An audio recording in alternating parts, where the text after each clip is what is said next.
नमामि बुद्धं गुणसागरन्तं नमामि धम्मं सुगतेन देशितं नमामि संघं मुनिराज सावकं।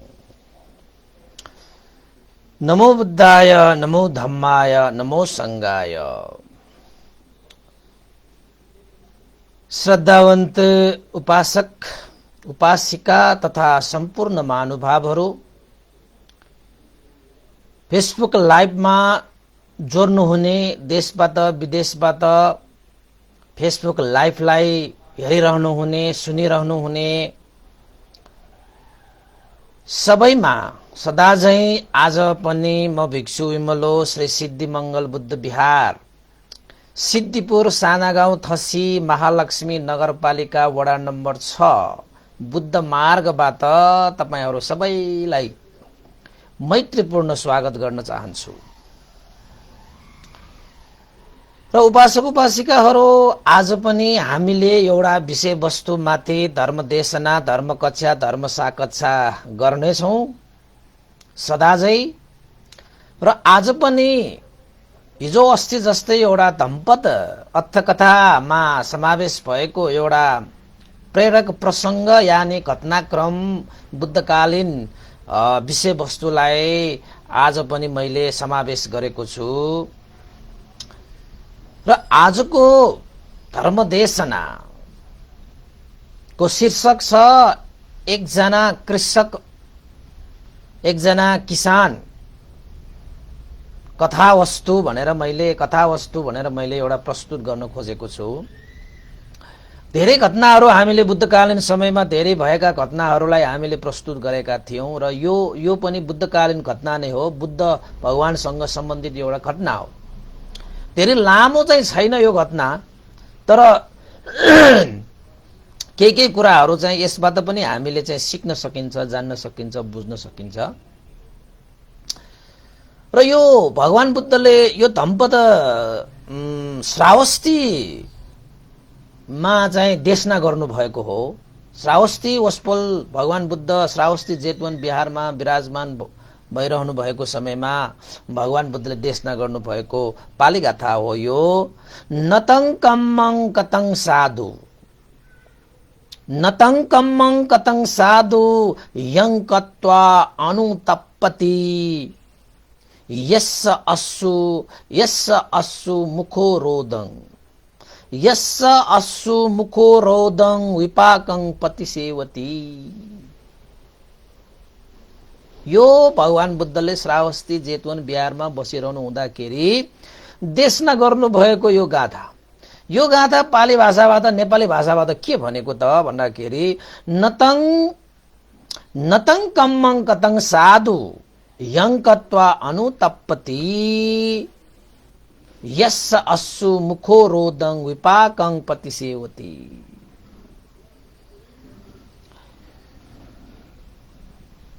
जुन कामको फल भोग गर्दाखेरि आँसु बगाई पछुतो गर्नु पर्ला त्यस्तो काम सज्जनहरूले नगर्नु नै बेस छ भनेर भगवान बुद्धले देशना गर्नु भएको। यसको मतलब के हो त भन्दाखेरि तपाईले कुनै पनि कार्यको फल भोग्नु पर्दाखेरि तपाईलाई पश्चाताप हुन्छ, तपाईको आँसु बग्छ त्यो फल भोग्दाखेरि। त्यस्तो कार्य भनेको चाहिँ सज्जनहरूले नगर्नु नै बेस। जुन काम गरेर पछि तपाईलाई पश्चाताप हुन्छ, तपाईको आँसु बग्छ, त्यस्तो काम चाहिँ नगर्दा नै बेस हुन्छ। त्यसैले भगवान बुद्धले के भन्नुहुन्छ त भन्दाखेरि त्यस्तो काम नगर्नु जुन कामले तपाईलाई पछि पश्चातापमा पर्छ, तपाईलाई त्यो कामको कारणले तपाईको जीवनमा दुःख कष्ट आइपर्छ, त्यस्तो कामलाई त्याग्नु जाति। यस्तो काम गर्नु जुन काम गर्दाखेरि अहिले दुःख हुँदा पनि पछि तपाईलाई सुख हुन्छ भने त्यस्तो काम अलि दुःख भए पनि तपाईले सम्पादन चाहिँ गर्नुपर्छ। तर कोही मान्छेहरू अहिले गर्दाखेरि चाहिँ सुखै छ, तर त्यसको परिणाम चाहिँ के आउँछ दुःख आउँछ। कुनै काम अहिले गर्दाखेरि दुःख हुन्छ, तर पछि त्यसको परिणाम आउँदाखेरि सुख हुन्छ। तर भगवान बुद्धले के भन्नुभयो त भन्दाखेरि त्यस्तो काम कहिले पनि नगर्नु जुन काम गर्दाखेरि पछि तपाईलाई पश्चाताप हुन सक्छ है, तपाईलाई आँसु बगाउनु पर्ने हुन्छ है, तपाईलाई हानि नोक्सानी हुन्छ है। त्यस्तो काम चाहिँ सत्पुरुषहरूले सज्जनहरूले गर्दै नगर। सुख चाहने मान्छेहरूले गर्दै नगर, शान्ति चाहने मान्छेले गर्दै नगर। त्यस्तो काम चाहिँ गर।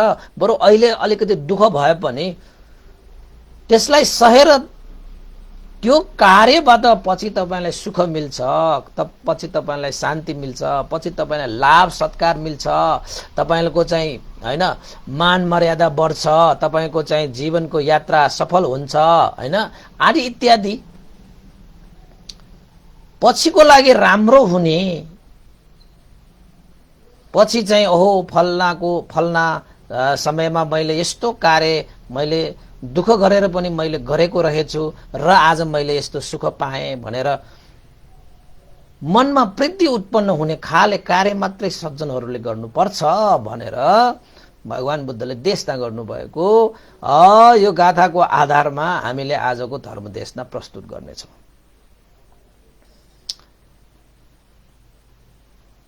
त उपासक उपासिकाहरू जुन काम गर्दाखेरि र त्यो कामलाई पछि पछिसम्म पनि तपाईले सम्झनु हुँदाखेरि तपाईलाई सुख मिल्छ, आनन्द मिल्छ, तपाईको हृदयमा प्रीतिले ठाउँ लिन्छ, ओगट्छ, तपाईको जीवनलाई सुखमय बनाउँछ, शान्तिमय बनाउँछ। जुन जुन बेला तपाईले त्यो कार्य सम्झिनुहुन्छ त्यो बेलामा मनमा सन्तोष मिल्छ,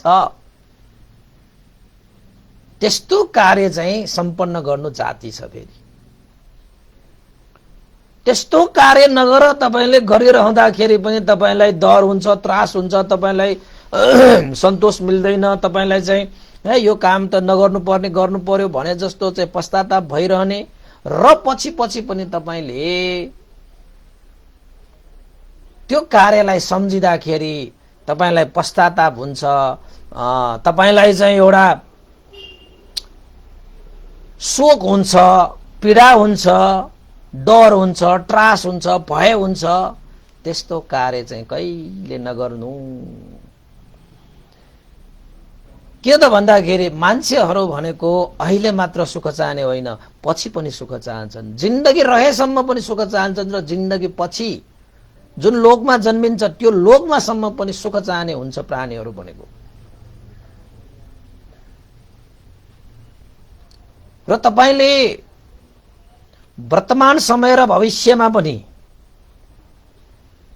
तपाईले सुख चाहनु भएको छ, शान्ति चाहनु भएको छ, सन्तोष चाहनु भएको छ, प्रीति चाहनु भएको छ, आनन्द चाहनु भएको छ, लाभ चाहनु भएको छ भने त्यस्तो कार्य कहिले नगर्नु जुन कार्य गर्दाखेरि पनि हैन र पछि सम्झिँदाखेरि पनि त्यो कार्यबाट सन्तोष मिल्दैन, पश्चाताप मिल्छ। त्यस्तो कार्य चाहिँ सम्पादन नगर्नु। जस्तै तपाईलाई थाहा छ नि, यो चाहिँ चोरी गर्नु। चोरी कार्य गर्दाखेरि पनि तपाईलाई डर हुन्छ, त्रास हुन्छ, भय हुन्छ, सबै हुन्छ र त्यो चोरी गरेको जुन कार्य छ तपाईले पछि सम्झिँदाखेरि पनि त्यो चोरी गरेको कार्यले सम्झिने बित्तिकै तपाईलाई चाहिँ एउटा भय दिन्छ, त्रास दिन्छ, तपाईको मनमा एउटा डर दिन्छ भनेपछि त्यो कार्य चाहिँ सही होइन। सज्जनहरूले सत्पुरुषहरूले छोड्नुपर्ने काम भयो त्यो, हैन? चोरी गर्ने। अब तर तपाईले चाहिँ कहीं कतै तपाईले दान गर्नु भएको छ, शील पालन गर्नु भएको छ, ध्यान भावना गर्नु भएको छ भने गरिरहँदाखेरि पनि तपाईले श्रद्धा राखेर नै त्यो गरिरहेको हो, गरिरहँदाखेरि पनि ओहो भगवान बुद्धले चाहिँ प्रशंसा गर्नुभएको कार्यविधिलाई मैले सम्पादन गरिरहेको छु भन्ने तपाईले प्रीति उत्पन्न हुनुपर्छ है।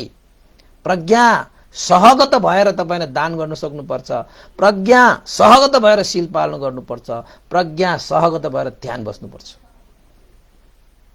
यो श्रद्धा र प्रज्ञा दुईटै समावेश भएर तपाईले दान गर्नुभयो, शील पालन गर्नुभयो, ध्यान गर्नुभयो भने चाहिँ गर्दाखेरि पनि तपाईलाई सन्तोष मिल्छ, आनन्द मिल्छ, प्रीति उत्पन्न हुन्छ। र त्यो कार्य जुन जुन बेला तपाईले चाहिँ जिन्दगीभर तपाईले सम्झनु भयो भने सम्झिदा त्यो कार्यले तपाईलाई सन्तोष दिन्छ, आनन्द दिन्छ, प्रीति दिन्छ, तपाईको लागि लाभ दिन्छ।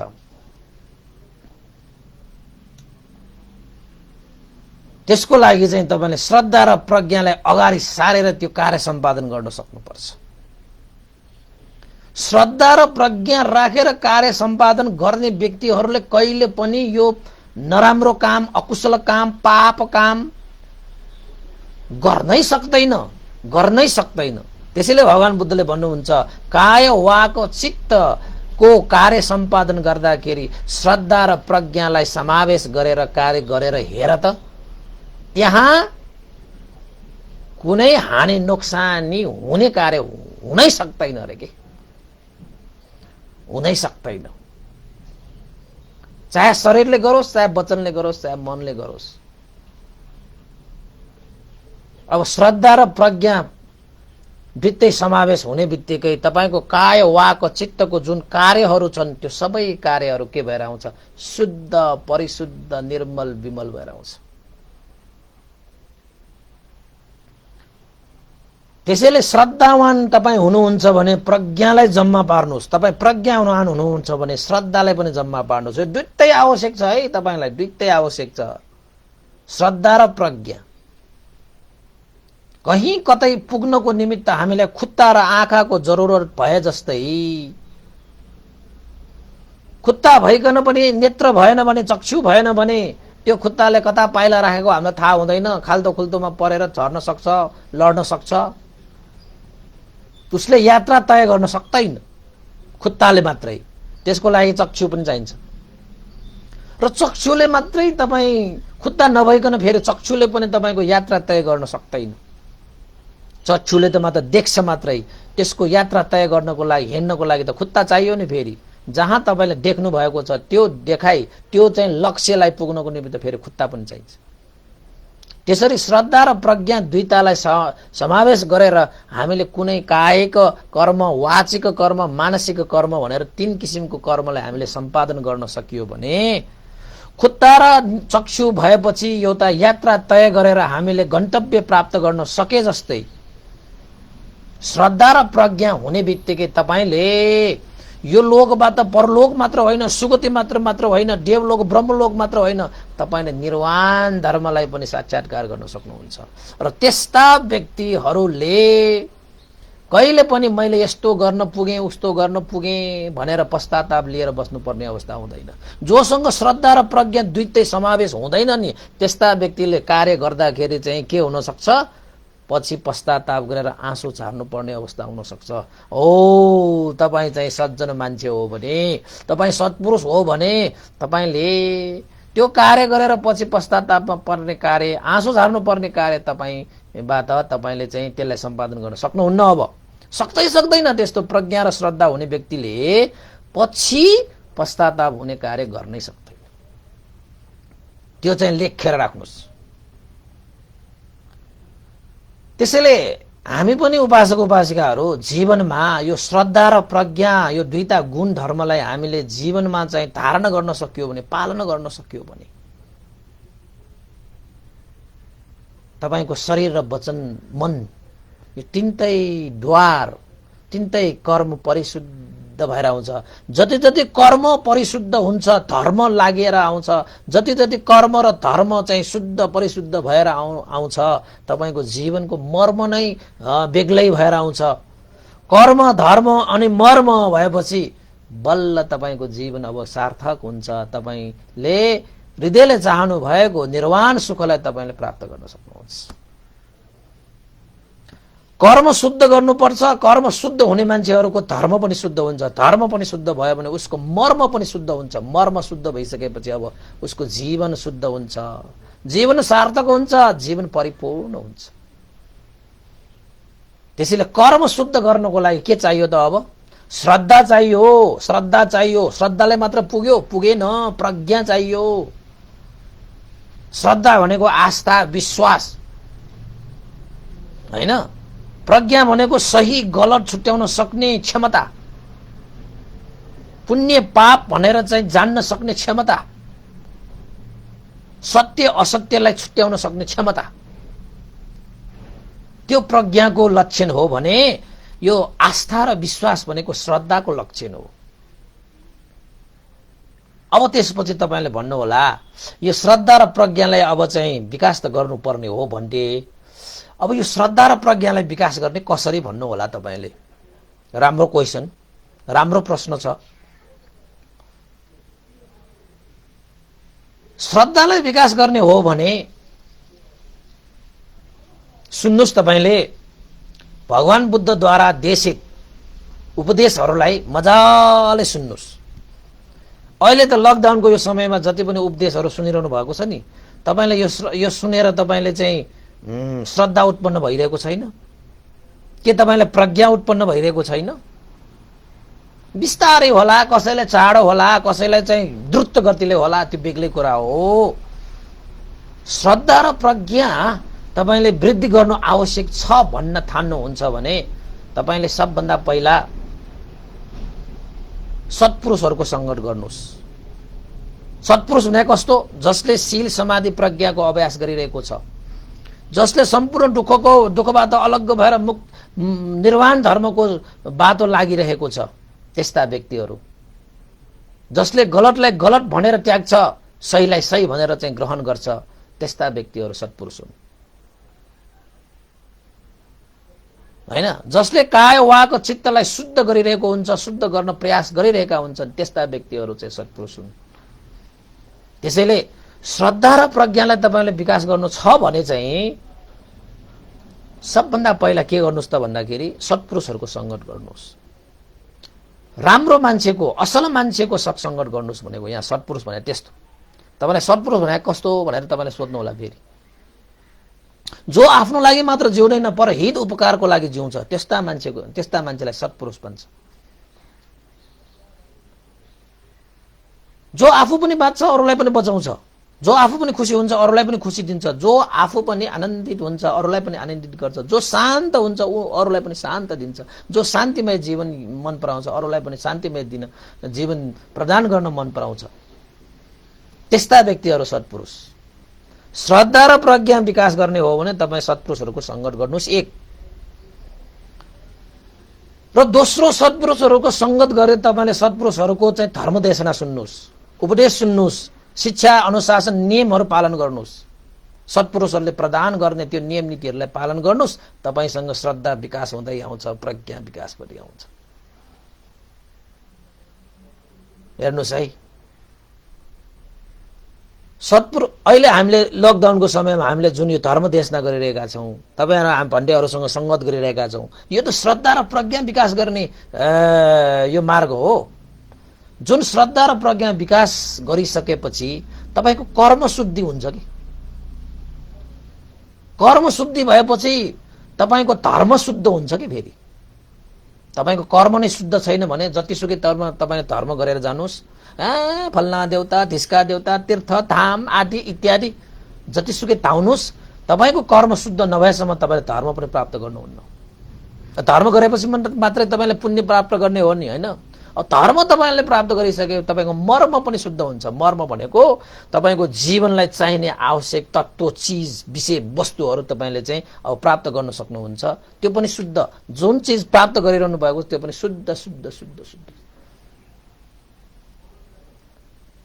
त्यसैले सत्पुरुषहरूको संगत गर्नुहोस्, सत्पुरुषहरूको उपदेश सुन्नुहोस् र सत्पुरुषहरूसँग धम्म साकच्छा गर्नुहोस्, धर्मको छलफल गर्नुहोस्। भनेको आफ्नो जीवनमा सत्पुरुषहरूले जति पनि धर्म देशनाहरू गर्नुहुन्छ त्यसलाई श्रद्धा आस्था राखेर सुनिसकेपछि अझै पनि तपाईँको जीवनमा कति धेरै शङ्का आशंका होइन आदि इत्यादि विचिकित्साहरू छन् भने चाहिँ सत्पुरुषहरूसँग धम्म साकच्छा भन्छ त्यसलाई। धम्म साकच्छा भनेको धर्मको छलफल गर्ने हैन? त्यो धर्मको छलफल गर्ने त्यसले पनि तपाईलाई के प्रदान गर्छ त भन्दाखेरि श्रद्धा र प्रज्ञाको विकास गर्छ। र अर्को धर्मको अध्ययन गर्नुस्। जुन भगवान बुद्ध देशना गर्नु भएको धर्मको अध्ययनहरू हुन्छ नि त, तपाईले चाहिँ कहीँ कतै क्लास लिएको छ भने क्लास लिने, कहीँ तपाईको किताबहरू निकालेको छ भने किताबहरू पढ्ने, हैन? केही तपाई त हेर्नेहरू छ भने त्यस्तो धर्मको कुराहरूलाई हेर्ने, सुन्नु छ भने सुन्न पाएको छ भने सुन्ने, हेर्ने, सुन्ने, अनुभव गर्ने, हैन? त्यसपछि तपाईले चाहिँ श्रद्धा र प्रज्ञालाई विकास गर्न सक्नुहुन्छ। र अर्को धर्मलाई आचरण गर्ने। जे तपाईले धर्मले चाहिँ सिकाएको छ, जानेको छ, बुझेको छ, सुनेको छ, त्यो सबै कुराहरूलाई चाहिँ तपाईले अब आचरण गर्ने, पालना गर्ने भनेको। त्यो चाहिँ पालना गर्न थाल्यो भने तपाईसँग भएको श्रद्धा झन्झन वृद्धि भएर आउँछ, झन्झन दरिलो बलियो, हैन? मजबुत भएर आउँछ तपाईको श्रद्धा। त्यसपछि प्रज्ञा पनि बलियो, दरिलो, मजबुत भएर आउँछ। बस। अनि त्यस्ता चाहिँ श्रद्धा र प्रज्ञा हुने मान्छेले त्यस्तो कार्य गर्दैन जुन कार्य गर्दाखेरि पछि आँसु चार्नु पर्ने हुन्छ, पश्चातापमा पर्नु पर्ने हुन्छ। त्यस्ता कार्य कहिले पनि गर्दैन। र सज्जन, सत्पुरुष, पण्डितहरू भनेका त्यस्ता व्यक्ति हुन्छन् जोसँग श्रद्धा र प्रज्ञा हुन्छन्। त्यसैले श्रद्धा र प्रज्ञा हुने सज्जन मान्छेले कहिले पनि त्यस्तो कार्य गर्दैन जुन कार्य पछि तपाईको लागि आँसु बगाइको कारण बन्न सक्छ, तपाईको लागि पश्चातापको कारण बन्न सक्छ। त्यस्तो कार्य कहिले नगर्नु भनेर भगवान बुद्ध देशना गर्नुभएको यो देशना हो। त्यसैले तपाईहरु पनि सज्जन हो भने, तपाईहरु पनि सत्पुरुष हो भने, तपाईहरु पनि असल मान्छे हो भने, हैन? र असल मान्छे बन्ने, सत्पुरुष मान्छे बन्ने तपाई अभ्यासमा हुनुहुन्छ भने कृपया तपाईले त्यस्तो कार्य नगर्नुस् जुन कार्य गरिसकेपछि पछि तपाईलाई पश्चाताप होस्, पछि तपाईको त्यो कार्य तपाईको आँसु बगाइको कारण बनोस्, तपाईको जिन्दगीको लागि हानि नोक्सानी हुने कारण बनोस्, हेतु बनोस्। त्यस्तो कार्य चाहिँ कहिले नगर्नु। होस राख्नु, स्मृति राख्नु, श्रद्धावान भएर प्रज्ञावान भएर अगाडि बढ्नुस्। तपाई सुरक्षित हुन सक्नुहुन्छ। यसै विषयमा भगवान बुद्धले, मैले छोटकरीमा यो चाहिँ भूमिका बाँडिहालेछु, हैन? छोटकरीमा अलिकति मैले सकाइहालेँ भूमिका। किन त भन्दाखेरि हामीलाई कथा विषयवस्तुतिर हामीले अगाडि बढ्नु छ। यसैलाई मात्र व्याख्या गरिरहने हो भने चाहिँ धेरै समय लाग्न सक्छ, हैन? कथालाई फेरि छुट्टिएला। अब यसै सन्दर्भमा भगवानले देशना गर्नु भएको अनुसार चाहिँ एउटा कथावस्तु, हैन? एउटा चाहिँ कृषक, एकजना कृषकको एउटा चाहिँ घटना छ यहाँ। राम्रोसँग सुनिदिनु होला है। धेरै गम्भीर घटना त होइन। तपाईहरुलाई थाहा छ जिन्दगीमा, हाम्रो जिन्दगीमा यस्ता घटनाहरू हुन्छन् जो चाहँदा नचाहँदै पनि कुनै कुनै यस्तो चाहिँ नदेखिकन, नजानिकन, हैन, नजानिदो पाराले हाम्रो जीवनमा भय, अन्तराय, विघ्न, बाधाहरू आइरहेको हुन्छ। त्यो कसरी त भन्दाखेरि हाम्रै आफ्नै कर्म संस्कारको कारणले गर्दाखेरि कर्म विपाकको रूपमा हामीलाई त्यस्ता चाहिँ विभिन्न रोग शोक, भय, अन्तराय, विघ्न, बाधाहरू आइरहेको हुन्छ। त्यसैले त्यो रोग शोक, भय, अन्तराय, विघ्न, बाधाहरू भनेको हामीलाई जानकारी दिएर आउँदैन, हामीले देख्ने गरी आउँदैन, हामीले थाहा पाउने गरी पनि आउँदैन, र हामीलाई चाहिँ ढोकामा ढोक्रो गरेर पनि आउँदैन। रोग पनि त्यस्तै हो, शोक पनि त्यस्तै हो, भय पनि त्यस्तै हो, अन्तराय पनि त्यस्तै हो, सबै त्यस्तै हो। त्यसैले हामीले त्यसरी चाहिँ नदेख्ने गरी, नजान्ने गरी, नबुझ्ने गरी सुटुक्क त्यसरी आउने रोग शोक, भय, अन्तराय, विघ्न, बाधाहरूबाट हामी चाहिँ सुरक्षित हुनको लागि रक्षा गर्नको लागि हामीले चाहिँ आफ्नो जीवनमा पुण्य धर्महरू सम्पादन गरिराख्नुपर्छ र त्यो सम्पादन गरिएको पुण्य धर्मले त्यसरी नदेखिने किसिमले नजानिदो तरिकाले आउने त्यस्ता रोग शोक भय अन्तरायहरूबाट हामीले सम्पादन गरिरहेको त्यो पुण्यले चाहिँ हामीलाई रक्षा गर्दो रहेछ, त्यो पुण्यले चाहिँ हामीलाई सुरक्षा गर्दो रहेछ। त्यसैले हामीलाई त थाहा छैन, हामीले पहिलाको जन्ममा यो जन्ममा त मैले केही एउटा किरा पनि मारेको छैन, कसैको एउटा मन पनि मैले दुखाएको छैन भनेर भन्नु होला। ठिकै छ, त्यो सही कुरा तपाईले बोल्नुभयो, ठिकै छ। तर तपाईलाई पूर्व जन्मको विषयमा तपाईलाई थाहा छैन नि। पूर्व जन्ममा हामीले के गरेर आए, कसो गरेर आए हामीलाई थाहा छैन। हाम्रो कर्म संस्कार कस्तो छ थाहा छैन। राम्रो कर्म संस्कार भए त ठिकै छ। यदि हामीले कुनै बेला त्यस्तो नराम्रो कर्म संस्कारहरू पनि सम्पादन गरेर आएको भए चाहिँ त्यसको कर्म विपाक अनुसार त यो जन्ममा आउँछ हामीलाई। किन त भन्दाखेरि कर्म भनेको त बिउ हो, त्यसले त हामीलाई फल त दिन्छ नै। चाहे यो जन्मको कर्म होस् या पहिलाको जन्मको कर्म होस्, त्यसको चाहिँ हामीलाई चाहिँ कर्म विपाकको रूपमा हामीलाई फल दिन्छ कि।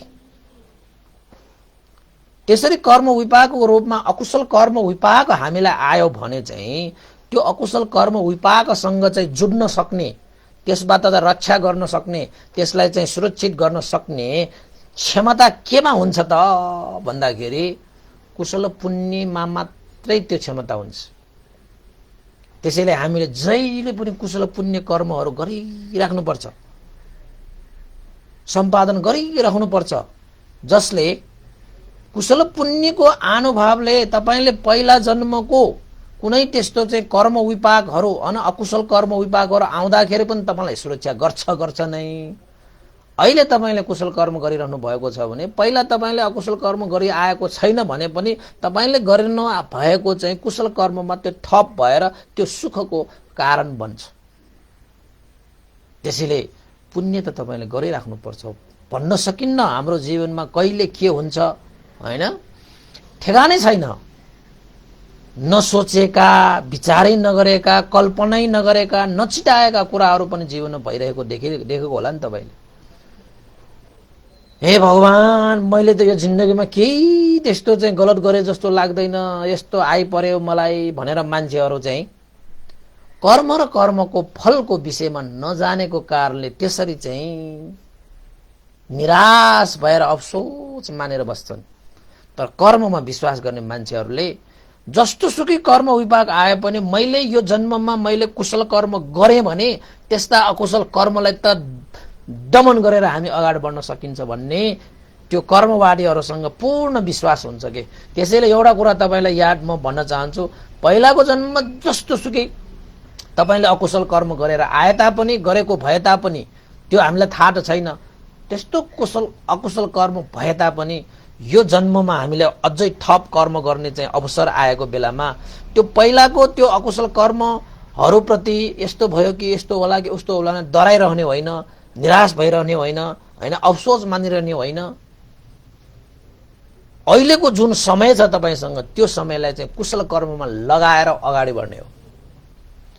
अब पहिलाको जन्मको कुरा नगरौँ, यही जन्ममा पनि हामीले नजानिदो तरिकाले, नबुझिदो तरिकाले पहिला हामीले कति अकुशल कर्म गरेका थियौं भनेर चाहिँ तपाईले सम्झेर तपाईको मनलाई चाहिँ सानो पार्नु पर्दैन, निराश पार्नु पर्दैन। पहिला मैले नजाने तरिकाले चाहिँ अकुशल कर्म गरेको छु भने अहिले त मैले जानेको छु नि, अहिले मैले कुशल कर्म गर्छु भनेर चाहिँ पहिलाको अकुशल कर्मलाई पनि दमन गर्ने, ठिचेर अगाडि बढ्न सक्ने, त्यसको विपाक आउँदाखेरि पनि त्यो विपाकलाई सहन सक्ने क्षमतावान भएर बस्नको निमित्त अहिले तपाईले कुशल कर्म गर्नु पर्यो नि, अनि मात्र तपाईको भविष्य राम्रो हुने हो के। पहिलाको गइसकेको कुराप्रति तपाईले चाहिँ निराश भएर अफसोस मानेर पश्चाताप मानेर बस्ने होइन। फेरि पहिला नबुझेर होस्, जानेर होस्, अनजानमा होस्, हैन, त्यो कर्महरू भइसक्यो, गइसक्यो त्यो समय। अहिलेको जुन चाहिँ समय छ यसलाई चाहिँ तपाईले चाहिँ सही सदुपयोग कसरी गर्ने त भन्दाखेरि पहिलाका अकुशल कर्महरूलाई पनि थिच्न सक्ने, तिनीहरूलाई पनि दबाउन सक्ने, दमन गर्न सक्ने किसिमले अहिले तपाईँले पुण्य गर्न सक्नुभयो भने तपाईँको जीवन कसरी चल्छ त भन्दाखेरि आकाशमा बादलले छोपेको सूर्य जस्तै, सुरुमा त सूर्यलाई छोपेको जस्तै हो बादलले, तर बादलले छोपिएको सूर्यमा जब हावा चल्न थाल्छ त्यो बादल हटिसकेपछि त्यो सूर्यको प्रकाश फेरि चम्किए जस्तै तपाईको जीवनमा पनि तपाईको अकुशल कर्मले त्यसरी तपाईको जीवनलाई चाहिँ छोपिरहेको छ भने अहिले तपाईले कुशल रूपी पुण्य धर्म सम्पादन गरेर त्यो हावा चलाएर त्यो बादललाई तपाए जस्तै, हावाले त्यो बादललाई उडाए जस्तै, पन्छाए जस्तै तपाईले पनि कुशल पुण्य कर्मले तपाईले चाहिँ अकुशल कर्मलाई त्यसरी तपाउने, त्यसरी पन्छाउने, त्यसलाई दमन गर्ने र अकुशल कर्मलाई टेकेर कुशल कर्मको चाहिँ झण्डा फरफराउने जीवन त चम्किहाल्छ हो। अवसर जहिले पनि छ। त्यसैले एउटा कुरा याद गर्नुहोस्, विगतका दिनहरूको मैले नजानेर यस्तो गरेँ उस्तो गरेर पश्चाताप गरेर नबस्नुस्।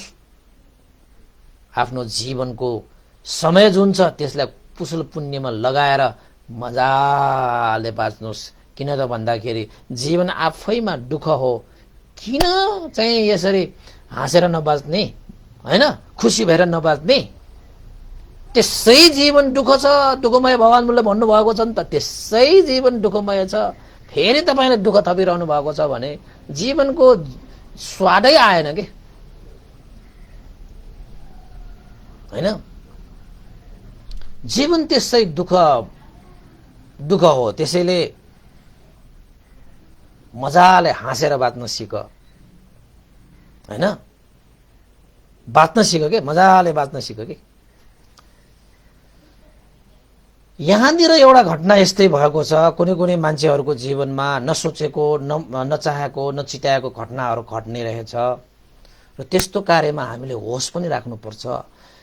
स्मृति पनि जीवनको लागि एउटा ठूलो भूमिका निर्वाह गर्ने गुण धर्म हो। त्यसैले स्मृतिवान चाहिँ हामी भएर बस्नुपर्छ। यहाँनिर मैले तपाईलाई घटनाक्रम यहाँ सुरु गरिहाल्छु। अब चाहिँ श्रावस्ती नगरमा एउटा घटना घट्यो।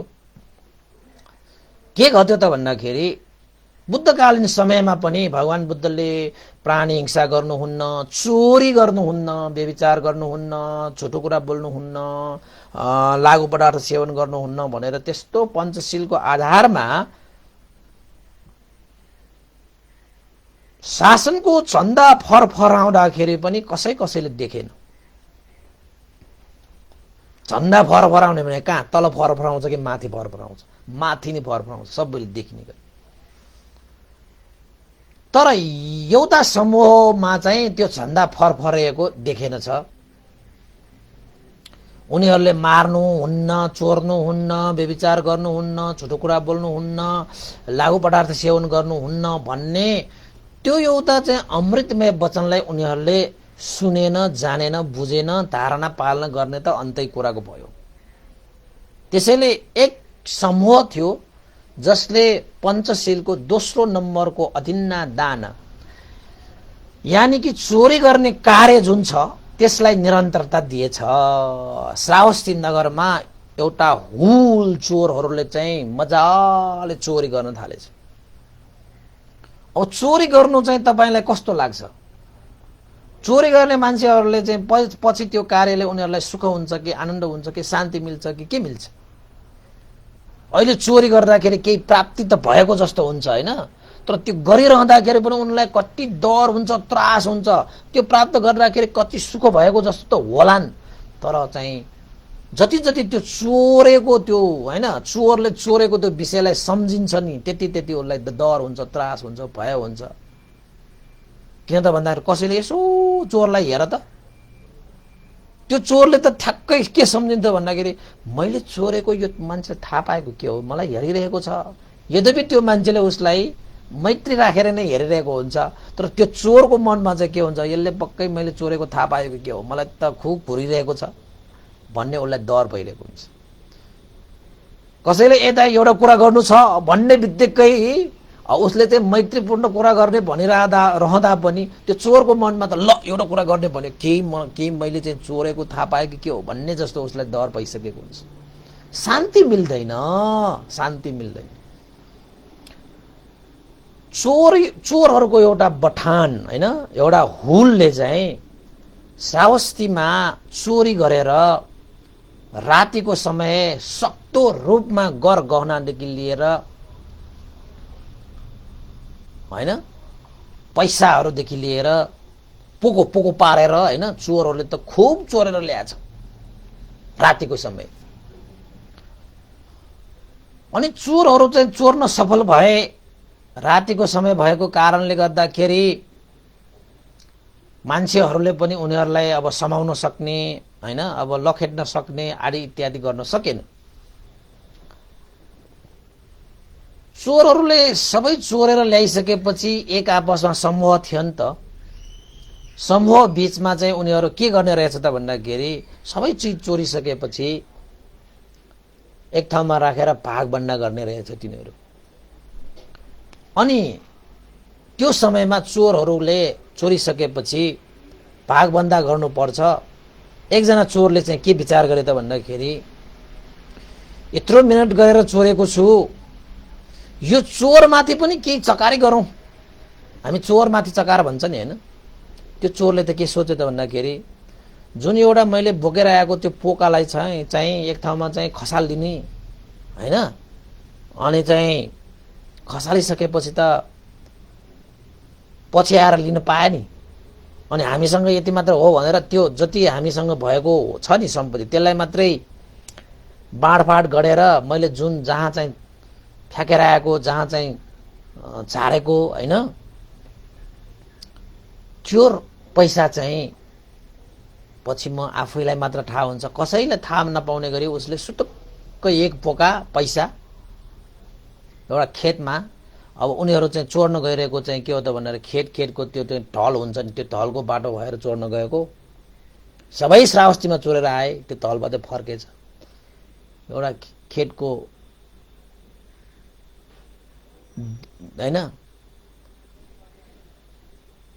एउटा कुनामा एउटा पैसाको पोको स्वात्त झारेछ, उसलाई मात्रै थाहा छ त्यो पैसाको त्यो पोको झारेको खसालेको के उसले।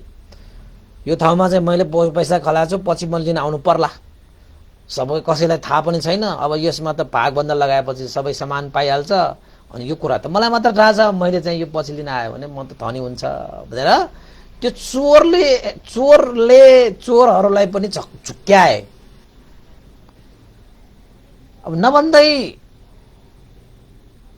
चोरहरू चाहिँ एक ठाउँमा पुगिसकेपछि उनीहरूले चाहिँ आफूहरूसँग भएको होइन सम्पत्तिहरू सबै अगाडि राखे, पैसाको पोकोहरू राखे, अब गहनाहरूको पोको राखे होला होइन, सबै चिजहरू राखेपछि समान रूपमा भागभन्दा लगाएर यिनीहरूले चाहिँ त्यो चोरेको पैसा त्यो गहनाहरू लिए। ओ चोरहरूलाई त तपाईको कसैले देख्ला होइन, कसैले भेट्ला, कसैले थाहा पाउला भन्ने डर त धेरै हुन्छ नि त मनमा। जसरी हुन्छ चाँडोभन्दा चाँडो सुरक्षित ठाउँमा गएर आफ्नो जीवनलाई सुरक्षा गर्ने मात्रै उनीहरूको ध्यान हुन्छ क्या चोरहरूको। सबैले भागभन्दा सत्त सबैको जति भाग लाग्छ त्यो सबै भागहरू लगाएपछि चोरहरूले ल अब हामी जहाँ चाहिँ आफू सुरक्षित हुन्छ त्यहाँ जानु पर्यो है, नत्र भने चाहिँ अब चाहिँ उज्यालो हुन लाग्यो। त्यसैले उज्यालो भएपछि त मान्छेहरूले देख्छ होइन यो कहाँबाट ल्यायो, कसरी ल्यायो। अब चोर श्रावस्तीमा त चोरेर आएको, अब त्यहाँ त अब त्यो चोरहरूले चोरेर लग्यो भन्ने त हो हल्ला होलान्। अब उज्यालो भयो भने त फेरि मान्छेहरूले खोज नीति त गर्लान् होइन। त्यसैले चाहिँ जति सक्छ उज्यालो हुनु अगाडि नै जति सक्छ चाँडो हामीले आफ्नो जीवनलाई सुरक्षा गर्नुपर्छ है, सुरक्षित ठाउँमा हामी जानुपर्छ है भनेर चाहिँ उनीहरू एक आपसमा छलफल गर्न थाले। चोरहरूलाई त साँच्चै हुनु पनि हो, त्यो डर त्रास त भइहाल्छ। त्यसपछि चोरहरू चाहिँ हतारिएर उज्यालो हुन लाग्यो, हतारिएर उनीहरू चाहिँ आफ्नो जीवन सुरक्षाको निमित्त भागमा परेको सबै त्यो पैसा गहनाहरू लिएर चाहिँ आफ्नो मार्गमा लागिहाले। सबै आफ्नो मार्गमा लागे।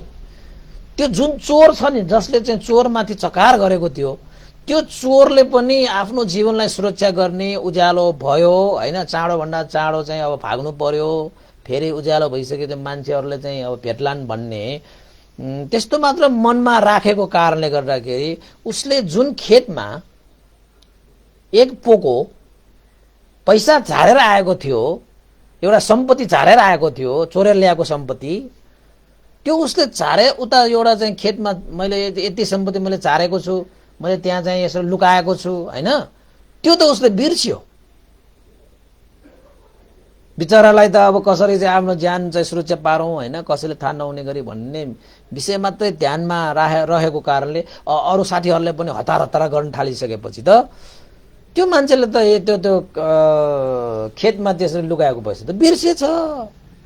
ऊ पनि अरू साथीहरू जस्तै साधारणत सबै गए जस्तै ऊ पनि गएछ। लौ, तर यता त चोरले त्यो लुकाएको पैसा, चोरले झारेको पैसा होइन, त्यहाँ त बाँकी छ खेतमा।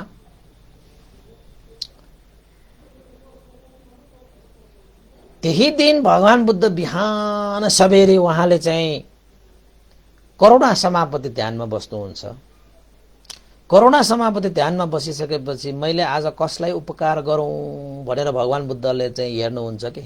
अनि जो व्यक्ति आफ्नो प्रज्ञा चक्षुले देख्छ त्यो मान्छेलाई भगवान बुद्धले उपकार गर्न जानुहुन्छ, स्वयं आफू गएर उपकार गर्न जानुहुन्छ। हामीले भगवान शास्त्र मलाई उपकार गर भनिरहनु पर्दैन। तपाईँ यदि धर्मलाई रक्षा गरिरहनु भएको छ भने तपाईँलाई भगवान बुद्धले रक्षा गर्छ, तपाईँलाई धर्मले रक्षा गर्छ। यति कुरा याद गर्नुहोस्। पुकारिरहनु पर्दैन भगवान शास्त्र मलाई बचाऊ, मलाई यस्तो भयो उस्तो भयो, तपाईँले पुकारिरहनु पर्दैन। त्यो त्यो होइन, सज्जनहरू, राम्रा मान्छेहरू, धर्म कर्म गर्नेहरूलाई चाहिँ रक्षा गर्ने त भगवान बुद्धको दिनचर्या हो कि। त्यो दिन चाहिँ भगवान बुद्धले चाहिँ करुणा समापतिमा हेर्नु हुँदाखेरि आफ्नो प्रज्ञा चक्षुले त्यो चाहिँ घटनालाई देखेछ कि।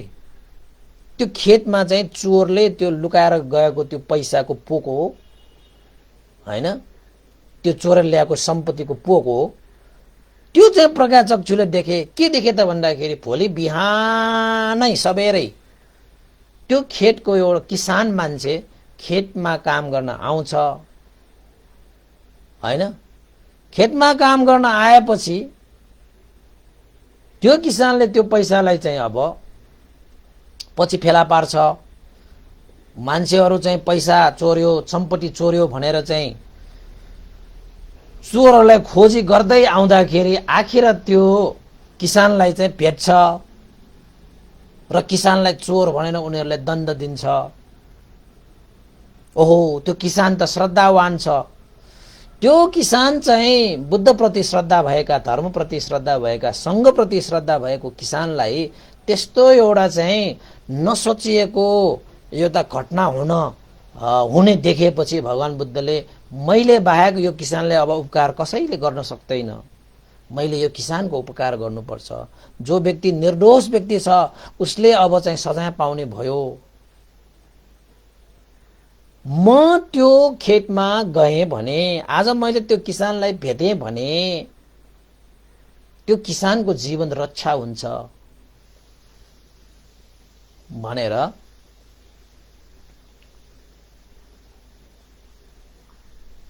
भगवान बुद्धले बिहानै सबेरै आनन्द भिक्षु प्रमुख अरू भिक्षुहरूलाई पनि आफ्नो चाहिँ पछाडि राखेर लाइन बसाएर भिक्षाटनको निमित्त त्यही बाटो हेर्न थाल्यो। हेर्नुहोस् है, भगवान बुद्धले त्यो किसानलाई रक्षा गरेको, रक्षा गर्नलाई गएको। भगवान बुद्धले भेट्यो भने त्यो किसानले श्रद्धा राखेर चाहिँ आदर गर्यो भने चाहिँ त्यो किसानको रक्षा हुन्छ भनेर थाहा पाएर भगवान बुद्ध त्यहाँबाट आनन्द पण्डितसँगै जानुभयो। उता किसान पनि बिहान सबेरै अब चाहिँ खेती किसान गर्ने किसान रहेछ, त्यो सबेरै उठेर खेती गर्न आउने, सबेरै खेतमा आएछ। खेतमा आएर उसले काम गरिरहेको थियो। यता खेतमा किसानले काम गरिरहेको थियो, उता भगवान बुद्ध आनन्द भन्ते सहित सबै भिक्षुहरूलाई चाहिँ लाइन राखेर चाहिँ बिहानको चाहिँ भिक्षाटनको लागि होइन पाल्नु भएको रहेछ सबेरै। अब किसान त आफ्नै धुनमा छ, काम गरिरहेको छ, यता खन्ने उता खन्ने गरिरहेको छ। उसले त्यो त्यो सम्पत्तिको त्यो पोको देखेको पनि छैन क्या उसले, होइन? अब उसकै खेतमा छ फेरि, होइन?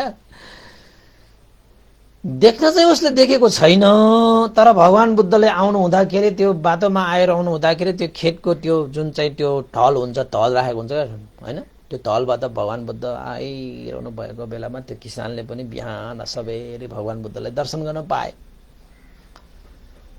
भगवान बुद्धले त्यही किसानलाई उपकार गर्नको निमित्त त्यो बाटो रोजेको भयो नि त। त्यही त भगवान बुद्धले तपाईँले धर्मलाई रक्षा गर्नु भएको छ भने धर्मलाई पनि तपाईँलाई रक्षा गर्छ कि होइन? तपाईँको जीवनमा भय अन्तराय विघ्न बाधा आदि इत्यादि दिन दशाहरू चाहिँ त्यस्तो आउन सक्छ नि। हो, तपाईँले धर्म कर्म गरिरहनु भएको छ भने त्यो धर्म कर्मले तपाईँलाई फेरि रक्षा गर्छ कि। तपाईँले चाहिँ प्रार्थना गरिरहनु पर्दैन। यदि तपाईँले धर्म कर्म गरेर पुण्य सञ्चय गरिरहनु भएको छ भने त्यही पुण्यले तपाईँलाई भय आउँदाखेरि पनि रक्षा गर्छ, अन्तराय आउँदा पनि रक्षा गर्छ, होइन? तपाईँको जीवनलाई कता कताबाट चाहिँ होइन यो चाहिँ सकारात्मक चिजहरू चाहिँ जोड्दै आउँछ, सबै चिजहरू मिल्दै आउँछ, आफूलाई नै आश्चर्य लाग्ने गरी चाहिँ ठ्याक्क ठ्याक्क मिलेर आउँछ कि। पुण्यको अनुभवले त्यस्तो तपाईँले जुड्छ, असल कुराहरू जुड्छ, खराब कुराहरूबाट तपाईँबाट टाढा जान्छ। पुण्य गर्न थाल्यो भने, कर्म धर्म गर्न थाल्यो भने त्यस्तो भएर आउँछ। अब भगवान बुद्धले त यो उपासक साह्रै श्रद्धावान छ, यो उपासकले चाहिँ अब बुद्ध धर्मसँगप्रति आस्था गौरव पनि राख्छ, यो उपासकलाई चाहिँ उपकार गर्नुपर्छ भनेर भगवान बुद्ध आफैले हेरेर आएको के। त्यसैले तपाईँ धर्म गरिरहनु भयो भने धर्मले पनि तपाईँलाई त्यसरी नै उपकार गर्न आउँछ बेला बखतमा। त्यसले धर्म कर्म गर्नु छान्नुहुन्न। भन्न सकिन्न तपाईँको जीवनमा कहिले भय आउँछ, अन्तराय आउँछ, कस्तो विघ्न बाधा आउँछ भन्न सकिन्छ? सकिँदैन नि। त्यसले धर्म कर्म त भने जगेर्ना गरिराख्नुपर्छ, जसको कारणले तपाईँले आफैले सुरक्षा गरेको भयो। त्यो धर्म कर्म गरौँ भनेको, पुण्य सञ्चित गर्नु भनेको तपाईँले आफैले रक्षा गर्नु बराबर हो। अनि हामी आफूलाई आफू प्यारो छ भने रक्षा त गर्नु पर्यो नि त। आफैले आफूलाई प्रेम गर्ने मान्छे, आफैले आफूलाई चाहिँ प्रिय लाग्ने मान्छेले आफ्नो सुरक्षा गर्नु पर्दैन। जसले तपाईँले अरू कुनै चिज वस्तुहरू सरसामानहरू आफूलाई प्रिय लाग्छ, मनपर्ने चिज वस्तुलाई कति सुरक्षा गरेर राख्छ तपाईँ? चोरला, बिग्रेला, हर्राउला भनेर कति मजाले सुरक्षा गरेर राख्छ। एउटा चिज वस्तु सामानलाई त तपाईँले त्यस्तो माया गरेर, त्यस्तो चाहिँ प्रेम गरेर तपाईँले सुरक्षा गर्नु हुन्छ भने के तपाईँलाई आफूलाई मन पर्दैन? आफू चाहिँ हराए पनि हुन्छ, बिग्रे पनि हुन्छ, चोरे पनि हुन्छ, तपाईँलाई हुँदैन नि। तपाईँलाई आफ्नो जीवन होइन, आफ्नो यो शरीर होइन, आफ्नो जीवन त तपाईँलाई कति प्यारो लाग्छ, कति प्रिय लाग्छ, अनि तपाईँको यो जीवनलाई सुरक्षा गर्नु पर्दैन? पर्छ नि, होइन? त्यसरी तपाईँको जीवनलाई तपाईँले आफैले सुरक्षा गर्नुपर्ने भएको कारणले तपाईँले धर्म कर्म पुण्य भनेको गरिरहनुपर्छ। त्यो धर्म कर्म र पुण्य गरिरहनु भनेकै तपाईँले आफैलाई माया गरेको, आफैलाई प्रेम गरेको, आफैलाई सुरक्षा गरेको, आफैलाई रक्षा गरेको हो कि। अनि मात्र मान्छेहरूले धर्म कर्म पुण्य गर्न थाल्छ। धर्म कर्म पुण्य भनेको चिज त आफैले रक्षा गर्नु हो, आफैले माया गर्नु हो, आफैले प्रेम गर्नु हो। मलाई त मन पर्छ, म त प्यारो लाग्छ। एउटा होइन निर्जीव चिजहरू प्यारो लाग्यो भने, मन पर्यो भने त्यो चिजलाई हामीले त्यस्तो सुरक्षा प्रदान गर्छ भने अब यो त प्राण भएको होइन, यो त मेरो जीवन हो, यसलाई मैले सुरक्षा गर्नु पर्दैन भनेर अनि तपाईँले चाहिँ सुरक्षाको त्यो कडी, सुरक्षाको त्यो अवस्था तपाईँले अब प्राप्त गर्न चाहनुहुन्छ। र त्यो सुरक्षाको व्यवस्था चाहिँ तपाईँलाई कसले गर्छ त भन्दाखेरि धर्म कर्म पुण्यले तपाईँलाई सुरक्षा प्रदान गर्छ, होइन?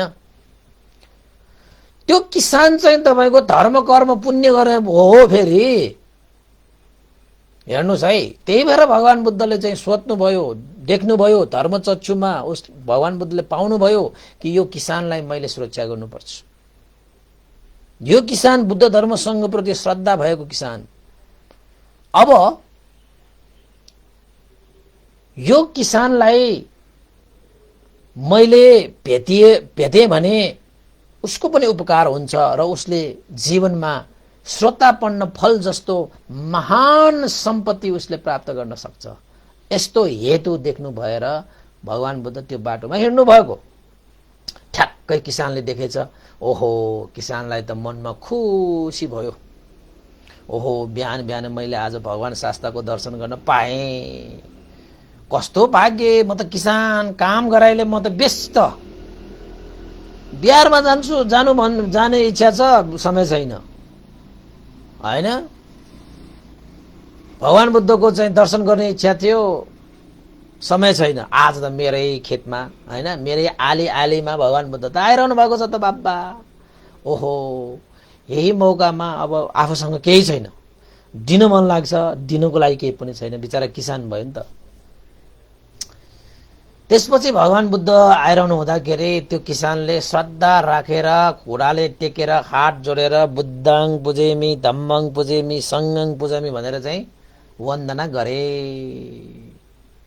भगवान बुद्धले चाहिँ ओहो किसान तिम्रो कल्याण होस्, तिम्रो जय होस्, भयान्तय विघ्न बाधा रहित होस्, सुख होस्, शान्ति होस् भनेर किसानको कल्याण भयो भन्दै अब उसले चाहिँ अब वन्दना गर्यो, सत्कार गरे भगवान बुद्धलाई। फेरि साधारण व्यक्ति होइन, भगवान बुद्धले तिम्रो कल्याण भयो, उसलाई कल्याण गर्नलाई नै आएको। तपाईको जीवनमा पनि तपाईले सही रूपमा धर्म कर्म गरिरहनु भएको छ भने अब स्वयं साक्षात भगवान बुद्ध तपाईको अगाडि त आउनु हुन्न होला, तर भगवानको रूप लिएर, भगवानको गुण लिएर तपाईको लागि जीवनमा धेरैले सहयोग गर्न आउँछ। भगवानै आएको जस्तो के। तपाईले धर्मलाई रक्षा गरिराख्नुस् न, तपाईको जीवनमा त भगवानको त्यो गुण लिएर मान्छेहरू तपाईलाई कति सहयोग गर्न आउँछ। भगवानै आएर तपाईलाई सहयोग गरे जस्तो सहयोग गर्न आउँछ तपाईको। त्यसरी धर्मले तपाईँ त्यसरी चाहिँ जुराउँछ के, सबै चिज जुराउँछ। त्यसैले चाहिँ खोइ भगवान बुद्ध त देख्दा पनि देख्दैन, भगवानले रक्षा गर्छ भन्छ, खोइ हामीले त कहिले देखेको पनि होइन। रक्षा गर्न आउला र कठाहरूमा चाहिँ भगवान बुद्ध स्वयं आएर रक्षा गर्न आउनु भएछ, हामीलाई त खोइ गर्न आउला कि भनेर तपाईले चाहिँ विचार गर्नु होला। जसले धर्मलाई देख्छ उसले बुद्धलाई देख्छ, जसले धर्मलाई पाउँछ उसले बुद्धलाई पाउँछ, जसले धर्मलाई रक्षा गर्छ उसले बुद्धले धर्मले रक्षा गर्ने व्यक्तिलाई बुद्धले पनि रक्षा गरेको जस्तै हो के। त्यो बुद्ध र धर्म भनेको छुट्टिँदैन के। त्यसै तपाईले चाहिँ हुन त चाहिँ भगवान बुद्ध महापरिनिर्वाण भएर जानुभयो, तर उहाँ चाहिँ संसारमा छैन तै पनि जताततै छ के, हैन। उहाँ तपाईको सामुन्ने आउनुहुन्न, तर तपाईको चारैतिर छ के फेरि। त्यसैले दिवंगत हाम्रा गुरुवर ज्ञानपूर्णिक भन्तेले भन्नुहुन्थ्यो, भगवान बुद्धलाई दायाँ बायाँ हैन अघि पछि राखेर हिँड्न सक्नुपर्छ। भगवान बुद्ध चारैतिर हुनुहुन्छ, चारैतिर हामीले चाहिँ दायाँ बायाँ भगवान बुद्ध राखेर हिँड्न सकियो भने चाहिँ हाम्रो जीवन सुरक्षित हुन्छ भन्नुहुन्थ्यो कि।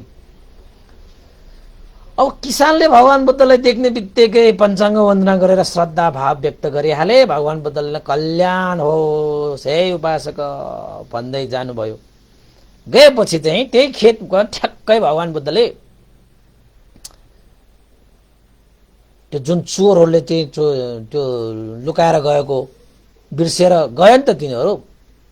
एकजना चोरले त बिर्सियो, जसले त्यो लुकाएको थियो त्यो चोरले नै बिर्सियो मैले यहाँ धन लुकाएको छ भन्ने। भगवान बुद्धले ठ्याक्क देख्नु, भगवान बुद्धलाई थाहा थियो यो के घटना हुन्छ यहाँ। अब किन त भन्दाखेरि त्यो किसानको पनि पहिलाको जन्मको विपाकहरू छन्। पहिलाको जन्मको विपाक अनुसार उसलाई चोर भनेर उसले सजाय पाउने त्यसको विपाक पनि रहेछ। त्यसैले त्यो विपाकबाट पनि उसलाई चाहिँ सुरक्षित पार्नको निमित्त हैन भगवान बुद्धले त्यहाँ सहयोग गर्न आएको भयो के, उसलाई उपकार गर्नको निमित्त आएको भयो के। त्यसैले तपाईँको पहिलाको जन्ममा धेरै विपाकहरू भए तापनि अहिलेको जन्ममा तपाईँले कुशल कर्म गर्नुभयो भने तपाईँ रक्षित हुनुहुन्छ के, रक्षा हुन्छ क्या तपाईँलाई। त्यसैले हामीलाई त कुनै टेन्सन छैन है। अब बच्चा बेलामा पनि हामीले कति चोर्यो होला, कति फताकुरा गर्यो होला, कति के गर्यो होला, गर्यो के, तर पहिला त मैले यस्तो गरेछु उस्तो गरेछु भनेर चाहिँ घुरेर चाहिँ त्यो नुन खाएको त्यो कुखुरा जस्तो बसेर त अब आफ्नो चाहिँ बाँकी जीवन त कहाँ अगाडि बढ्छ र, बढ्दैन। पहिला भएका कुराहरू सबै कुशल होस् अकुशल होस् जे के होस् त्यो गइसक्यो। त्यो अहिले जुन बाँचिरहेको छु यो जीवनमा मैले के गर्नुपर्छ भन्ने कुरा मात्रै तपाईँले गर्ने हो। त्यसो भए त पहिलाको जन्ममा पनि हामीले कति अकुशल कर्म गरे होला नि त। अनि त्यो पहिलाको जन्मको अकुशल कर्म गरेर आएको भने पहिला मैले यस्तो गरेँ उस्तो, पहिलाको जन्ममा मैले दान गरेर आएको छैन, शिल पालन गरेर ध्यान गरेर आएको छैन, अहिले यस्तो भयो भने अहिले यो जीवन निराश भयो भने त तपाईँको जीवन त खत्तम भयो नि। यो जीवन पहिलाको चाहिँ सालको मात्रै कुरा के र, पहिलाको जन्ममा पनि त हामीले यस्तो गरेर आएको हुन्छ कि त्यो जन्मको कुरा पनि अब सोचेर बसेर हामी यसरी बस्ने होइन। पहिला दान गर्ने मान्छेहरू अहिले धन सम्पत्ति ल्याएको हुन्छ, पहिला शील पालन गर्ने मान्छे रूपवान हुन्छ, पहिला ध्यान गर्ने मान्छे प्रज्ञावान हुन्छ। त्यस्ता मान्छे र समाजमा छन् भनेपछि त्यस्ता मान्छेले पहिला दान गरेका थिए, शील पालन गरेका, ध्यान गरेका थिए। अब हामीले त गरेर आएन होला कतिले त, तपाईँहरूले अब निराश भएर बस्ने त, मैले त दान गरेर आएको थिएन रहेछ पहिलाको जन्ममा, अरे धिक्कार छ भनेर भनिरहने होइन कि अहिलेको यो समयमा तपाईँले आफ्नो जीवनलाई कसरी अगाडि थाल्ने हो त्यो हो कि। पहिलाको जन्मको बिर्से जस्तै विगतको चाहिँ बच्चाको समयमा हिजोको कुरा पनि अहिले पनि त्यसलाई पहिलाको जन्मको जस्तै ठानेर तपाईँ अगाडि बढ्नुपर्छ, अनि मात्र तपाईँको जीवन सार हुन्छ, नत्र हुँदैन। अब किसानको विपाक छ होला पहिलाको जन्म, उसले चाहिँ चोरै नभए पनि चोर भनेर चाहिँ अब आरोप लगाउनु पर्ने थियो, उसको चाहिँ विपाक थियो। तर भगवान बुद्धले त्यस्तो विपाकबाट उसलाई जोगाउनु पर्छ, उसलाई होस दिनुपर्छ होइन भनेर भगवान बुद्धले चाहिँ त्यो बाटोमा हिँड्दाखेरि त्यो चाहिँ ठ्याक्कै चाहिँ लुकाएको छ त्यो धनको पोको। त्यहाँ पुगेपछि चाहिँ भगवान बुद्धले चाहिँ के भन्यो त भन्दाखेरि, हे आनन्द हेर त विषधारी सर्प डर लाग्दो छैन यो भनेर भन्नुभएको छ। केलाई देखाएर? त्यो चोरले चाहिँ लुकाएर गएको त्यो धनको पोको होइन सम्पत्तिको पोकोलाई देखाएर त्यहाँ उभिएर भगवान बुद्धले आनन्दलाई भनेको, हेर आनन्द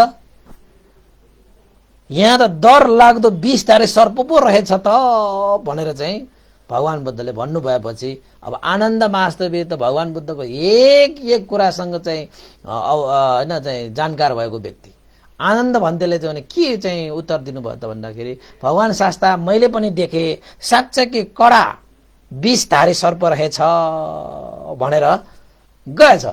भगवान बुद्ध पनि लुरु अगाडि बढ्नु भएछ, आनन्द भन्दै पनि गएछ, अरू भिक्षुहरू पनि गएछ।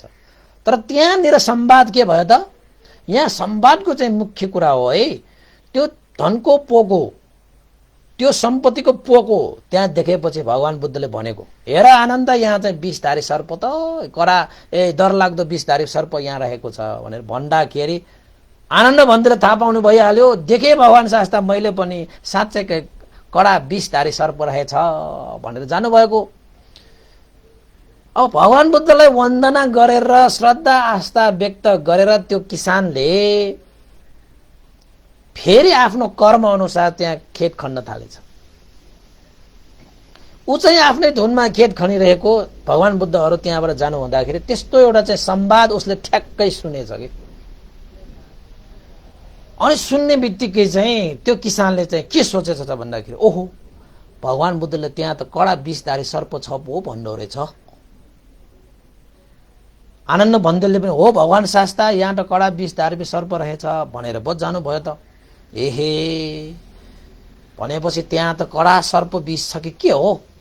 हुन त त्यो किसानले त्यो धनको पोको देखेको छैन, उसलाई त थाहै थिएन। अब काम गर्दै गयो भने त त्यो दिनभरिमा उसले थाहा पाइहाल्छ। तर अहिले नै भगवान बुद्धले त्यसरी चाहिँ जानकारी गराए।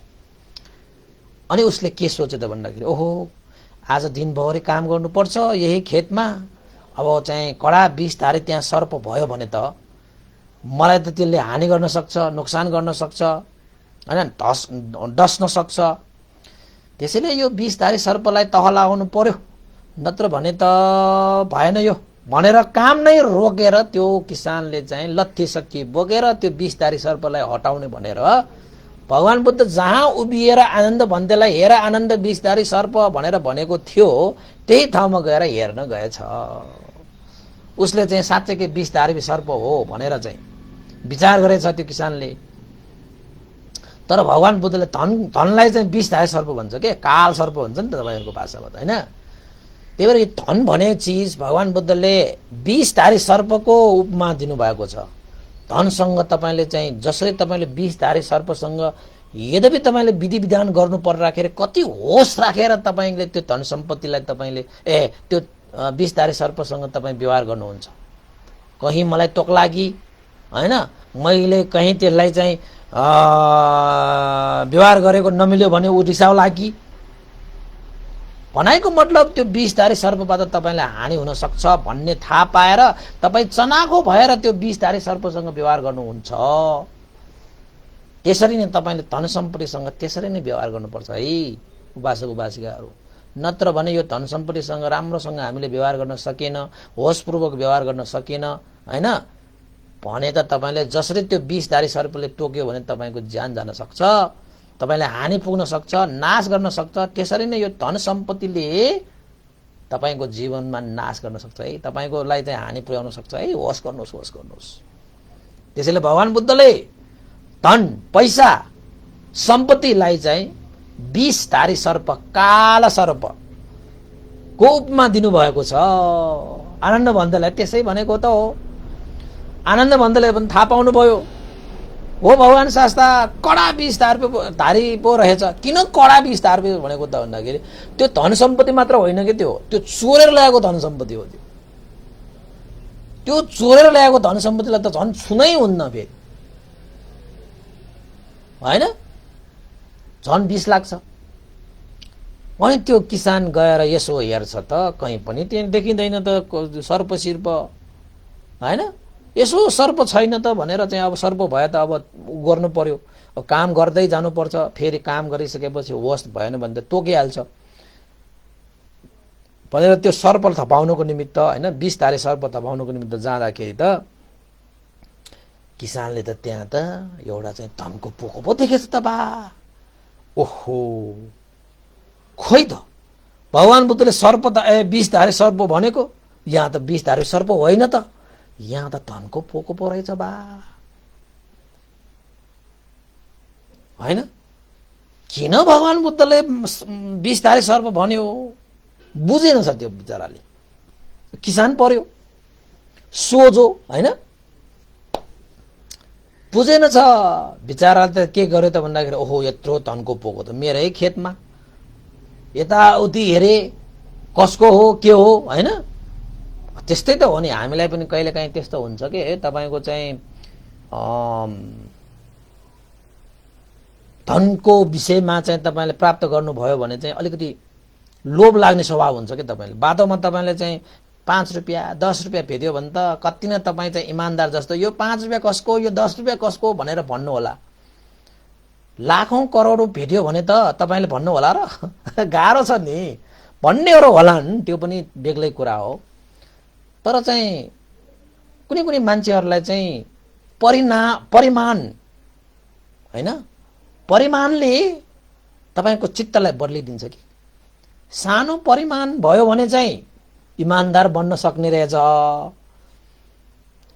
धेर भयो भने चाहिँ बढी भयो भने चाहिँ, होइन, ठुल्ठुला कुराहरूमा चाहिँ अनि तपाईँ चाहिँ इमान्दार बन्न सक्नुहुन्न कि। फेरि भनिहाल्यो नि, बाटोमा 5 रुपियाँ त्यहाँ खस्यो भन्ला नि तपाईँले, हजारको खस्ने बित्तिकै त कसैले देखेको छैन कि अब मैले स्वात्त लिउँ कि क्या हो भने जस्तो चाहिँ हुन्छ क्या। तपाईँको चित्तमा त्यस्तो लोभहरू उत्पन्न भइहाल्छ कि, त्यस्तो स्वभाव हुन्छ यो चित्तको। होस गर्नु भएन भने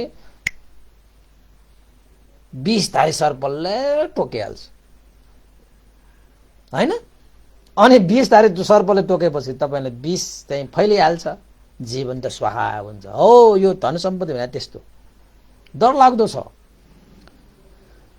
तर के गर्ने, जीवनको लागि चाहिँ अब आधारभूत आवश्यकताहरू त्यही धन सम्पत्तिहरू प्रयोग गरेर हामीले चाहिँ अब परिपूर्ति गर्नुपर्छ। त्यसैले यो धन सम्पत्तिसँग हामीले चाहिँ विधि विधान त गर्नै पर्छ, यानि कि त्यो विषधारी सर्पसँग त विधि विधान गर्नै पर्छ, त्यसैले होस् त गर्नु पर्यो नि, होइन? होस् त गर्नु पर्यो।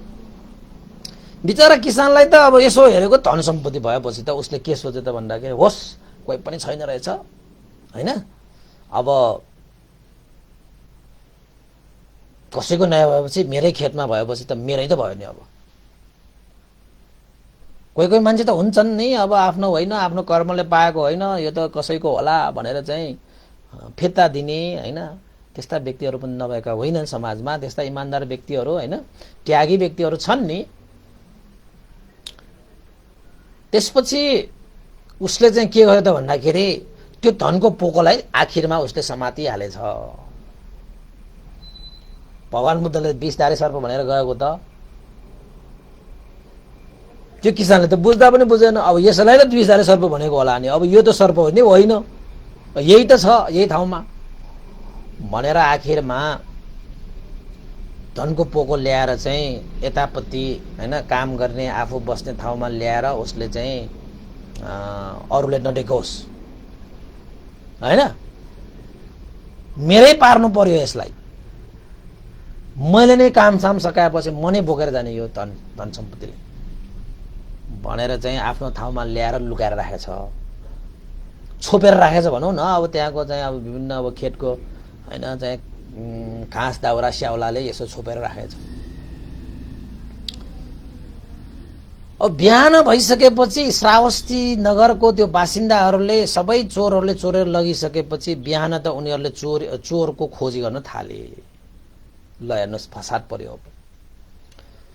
चोरको खोजी गर्दै गर्दै गर्दै उनीहरूले चाहिँ के गरे त भन्दाखेरि चोरहरू कता गए होला, कुन दिशातिर गए होला भन्दै खोज्दै खोज्दै उनीहरूको चाहिँ पाइला छ नि, चोरहरूको पाइला पछ्याउँदै उनीहरू आएका रहेछन्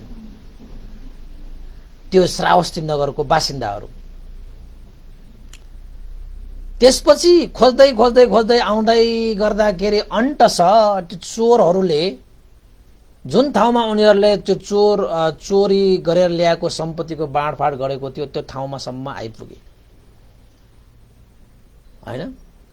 फेरि कता कता कता कता हेरेछ तिनीहरूले चोरहरूको त्यो पैतालाहरू, होइन, त्योहरूको चाहिँ चालहरू कहाँ कहाँ छ भनेर हेर्दै जाँदाखेरि त आखिरमा त्यो एउटा चोरले जहाँ चाहिँ त्यो धनको पोको, होइन, सम्पत्तिको पोको जहाँ खसालेको थियो नि त्यहाँसम्म आएपछि उनीहरूको चाहिँ पाइला त्यहाँसम्म पनि देखियो।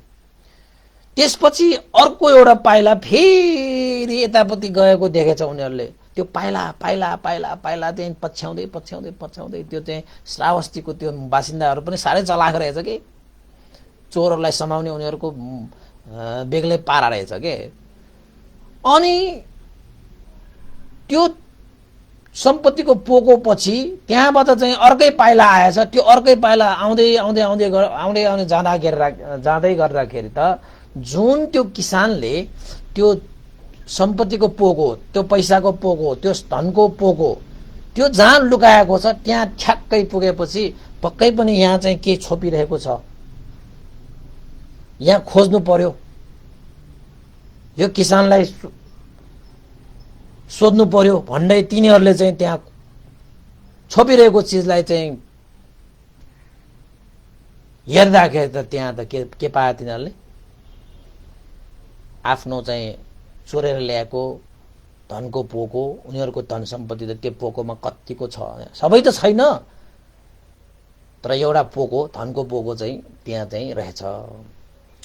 त्यो श्रावस्तीवासीहरूले त्यसपछि त्यो किसानलाई समाएर तिमीले चाहिँ राति राति हाम्रो नगरमा आएर हाम्रो नगरको चाहिँ चोरी गरेर, त्यत्रो चोरी गरेर आएर पनि अहिले बिहान चाहिँ तिमी बडा चाहिँ परिश्रमी भने जस्तो ठानेर तिमी चाहिँ खेती काम गर्न आउने, हेर त कोही पनि मान्छेहरू चाहिँ आइसकेको छैन, तिमी नै चोर हौ भनेर चाहिँ त्यो श्रावस्ती नगरवासीहरूले त्यो किसानलाई त पाता कसेछ। त चोर होस् त, राति चोरेर बिहान सबेरै बडा काम गर्ने मेहनती जस्तो चाहिँ यसरी स्वाङ पारेर तिमी चाहिँ बिहानै काम गर्न आउने, तिमी कोही काम गर्न आइ नसकेको समयमा तिमी चाहिँ यहाँ चाहिँ आएर काम गरेको, हेर हाम्रो चाहिँ सम्पत्ति चोरेर अरू सम्पत्तिहरू खोइ भनेर चाहिँ तिनीहरूले त्यहाँ उसलाई चाहिँ पिट्न थाले, गाली गर्न थाले, पाटा कस्न थाले। बिचरा किसानले चाहिँ के भन्यो त भन्दाखेरि होइन मैले चोरेकै होइन भनेर जति भने पनि उनीहरूले मान्दै मानेर तिमी नै चोर हो, तिमीले नै चोरेको हो, तिमीलाई त कहाँ बाँकी राख्छु र भनेर त्यो श्रावस्तीवासीहरूले त्यो किसानलाई त कहाँ लगे त भन्दाखेरि राजा कहाँ लगे। महाराज यो किसानले चाहिँ हेर्दाखेरि यो परिश्रमी मेहनती किसान जस्तो मात्र देखिएको, यो त चोर हो। राति राति छोडेर बिहान दिउँसो चाहिँ यो चाहिँ किसानी काम गर्ने जस्तो मात्र गर्ने हो। हाम्रो सबै चाहिँ चोरेर ल्याउने यही हो। हाम्रो धन सम्पत्ति चाहिँ कति त यसले लुकाएर राखेको छ, यसलाई त बाँकी राख्नुहुन्न महाराज, यसलाई सजाय दिनु पर्यो, दण्ड सजाय यसले भोग्नै पर्छ भनेर राजालाई बिन्ती चढाए श्रावस्ती नगरका वासीहरूले। श्रावस्ती नगरको त्यति बेलाको कानुन के थियो त भन्दाखेरि चोरहरूलाई मृत्युदण्ड दिने त्यस्तो सजाय थियो, कडा सजाय के। अहिलेको जस्तो हामीले जति चोरे पनि अब कति चोरेर पनि अब बाहिर निस्केका हुन्छन् होइन, हाम्रो त त्यस्तै हो। त्यति बेला श्रावस्ती नगरमा त अब चोरहरूलाई पनि मृत्युदण्ड दिइहाल्छ कि, यस्ता चोरहरूलाई चाहिँ बचाइराख्नुहुन्न भन्ने जस्तो गरेर त्यति बेलाको नियम नीतिहरू थियो। राजाले पनि त के गरे त भन्दाखेरि यसले साँच्चै चोरेको हो भने यसले सजाय भोग्दछ, हे राजपुरुषहरू यसलाई चाहिँ कोर्दार लगाएर हात पाटा कसेर यसलाई चाहिँ मृत्युशालामा लगेर यसलाई मृत्युदण्ड दिइदेऊ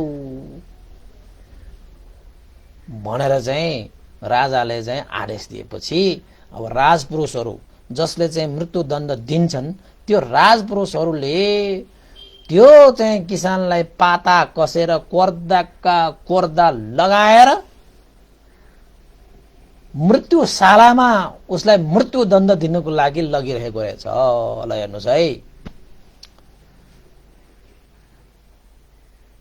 जुन जुन बेला त्यो राजपुरुषहरूले त्यो किसानलाई कोर्दा ड्याम लगाउँछ, त्यो किसानले के भन्थ्यो त भन्दाखेरि हेर आनन्द विषधारी सर्प, हेर आनन्द विषधारी सर्प,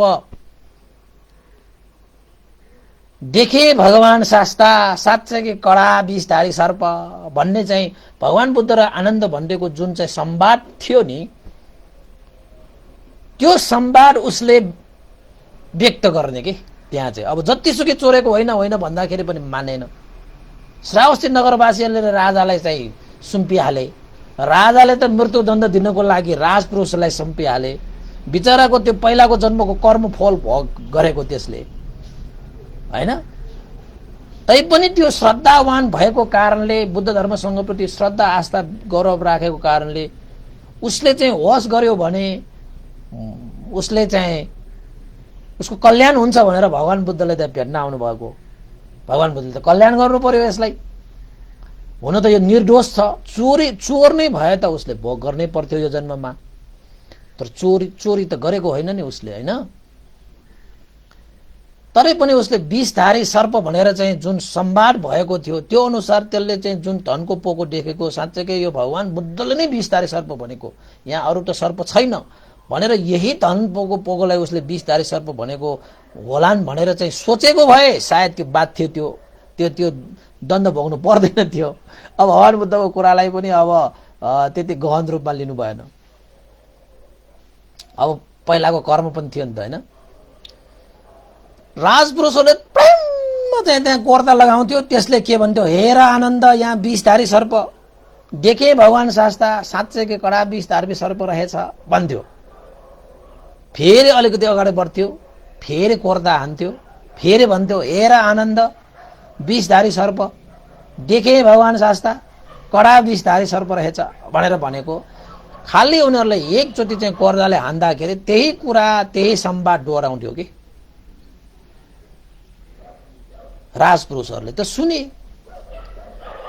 यो किसानले त जुन बेला कोर्दा प्रहार गर्छु त्यही कुरा दोहोऱ्याइरहेको छ, हेर आनन्द विषधारी सर्प, देखे भगवान शास्ता कडा विषधारी सर्प रहेछ यही कुराहरू चाहिँ उसले दोहोऱ्याउँदै दोहोऱ्याउँदै जति पित्यो त्यति दोहोऱ्याउनु, जति पित्यो बार बार त्यही मात्र वाक्य दोहोऱ्याइरहेको कारणले गर्दाखेरि राजपुरुषले त्यो किसानलाई सोधे, हे किसान, तिमीले किन यो कुराहरू भनिरहेको छ? हेर आनन्द विषधारी सर्प, देखे भगवान शास्ता, कडा विषधारी सर्प रहेछ भनेर तिमीले बार बार यो कुराहरू दोहोऱ्याइरहेको छ। जुन जुन बेला हामीले चाहिँ कर्दा लगाउँछौँ त्यो बेला तिमीले चाहिँ यही शब्दहरू दोहोऱ्याइरहेको छ। के कारण हो? तिमीलाई त मृत्युदण्ड दिन लगिरहेको छु हामीले, राजाको त आदेश भइसक्यो, तिमी त चोर हौ, चोरको लागि त मृत्युदण्डको सजाय छ। श्रावस्ती नगरले तिमीलाई चाहिँ रङ्गे हात पक्रेर ल्याएको छ, किन गराइरहेको छौ तिमी यस्तो रे भनेर सोद्धाखेरि चाहिँ त्यो किसानले चाहिँ के भने त भन्दाखेरि, मलाई राजा कहाँ लग्यो भने मात्रै यो कुरा भन्छु, मैले यो कुरा भनेको चाहिँ विशेष कारण छ, राजा कहाँ लग्यो भने म पक्कै राजालाई यो चाहिँ बिन्ती चढाउँछु भनेर भनेपछि त्यो राजपुरुषहरूले चाहिँ ठिकै छ, तिमीले चाहिँ आनन्द भगवान शास्त्रको कुरा गरिरहेका छौ, ठिकै छ, तिमीलाई चाहिँ राजा कहाँ लानु पर्यो भनेर फेरि त्यो राजपुरुषहरूले चाहिँ राजा कहाँ ल्याएछ। किन ल्याएको? यसलाई मृत्युदण्ड दिनुपर्छ, यो चोर हो, यसलाई चाहिँ सजायको भागीदार छ। यो श्रावस्ती नगरवासीहरूले यसलाई रङ्गै हात पक्रेको थियो, किन फिर्ता ल्याएको भनेर सोद्धाखेरि राजपुरुषहरूले के भने त भन्दाखेरि, महाराज, यसलाई मृत्युदण्ड दिन लगिरहेको बेलामा यसले चाहिँ जुन जुन बेला हामीले कर्दा प्रहार गर्छौँ त्यति बेला हेर आनन्द विषधारी सर्प, देखे भगवान शास्ता, कडा विषधारी सर्प रहेछ भन्ने शब्दलाई मात्रै उसले हैन दोहोऱ्याइरहेको देखेर हामीले किन चाहिँ तिमीले त्यसरी चाहिँ यो संवाद चाहिँ बोलिरहेका छौ भनेर सोद्धाखेरि महाराज कहाँ मात्रै मैले चाहिँ यो कुराहरू प्रश्न पार्ने चाहिँ जानकारी दिएकोले महाराज कहाँ ल्याएको हो भनेर भनेछ। अनि राजाले के भन्यो त भन्नु, हे किसान, के साँच्चै यो कुरा साँचो हो? तिमीलाई मृत्युदण्ड दिन लग्दाखेरि के तिमीले कर्दा खाँदाखेरि यही कुराहरू भन्थ्यौ?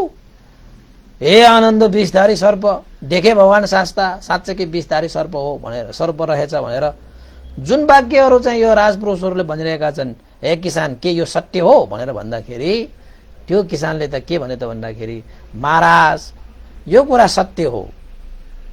जुन जुन बेला उहाँहरूले कर्दा लगाउनुहुन्छ त्यो बेलामा मैले यही वाक्य, मैले यही चाहिँ शब्दहरू प्रयोग गर्छु, हेर आनन्द विषधारी सर्प, देखे भगवान शास्ता, साँच्चै विषधारी सर्प रहेछ, यही संवाद गर्छु भन्दाखेरि राजाले के भने त भन्दाखेरि, त्यसो भए भन त, तिमीले त साँच्चै चाहिँ यहाँ चाहिँ भगवान शास्ता हैन र आनन्दको कुरा गरिरहेका छौ,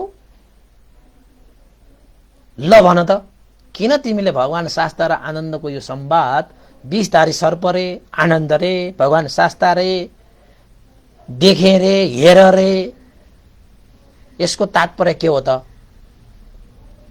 कसरी तिम्रो चाहिँ विषयमा चाहिँ यो भगवान शास्त्र र आनन्द र विषधारी सर्पको चाहिँ यो सम्बन्ध भयो, ल भन त भनेर सोद्धाखेरि किसानले चाहिँ सबै कुरा चाहिँ राजाले भने, महाराज, वास्तवमा मैले श्रावस्ती नगरवासीहरूलाई पनि भनेको थिएँ म चोर होइन भनेर चाहिँ मैले बार बार भन्दाखेरि पनि श्रावस्ती नगरवासीहरू पत्याउनु भएन र उनीहरूले मलाई समातेर तपाईँ कहाँ मलाई चाहिँ हाजिर गराए, मलाई ल्याए।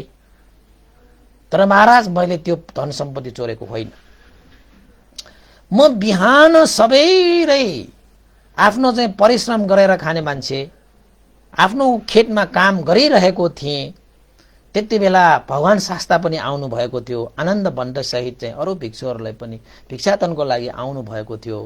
त्यो बेलामा मैले भगवान शास्त्रलाई साह्रै आदर गौरवपूर्वक मैले चाहिँ वन्दना सत्कार गरेको थिएँ हैन।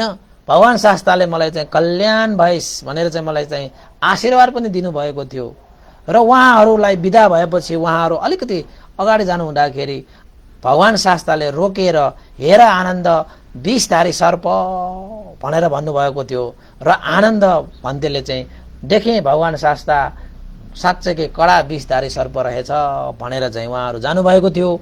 मैले चाहिँ अब आफ्नो काम गर्ने चाहिँ खेतमा चाहिँ विषधारी सर्प छ भने उसलाई थपाउनु पर्यो भनेर मैले लट्ठी लिएर त्यहाँ गएको बेलामा त्यहाँ त विषधारी सर्प होइन कि त्यहाँ त धनको पोको पो रहेछ। अहिले आएर मैले बुझेँ महाराज त्यो धनको पोको नै विषधारी सर्प रहेछ।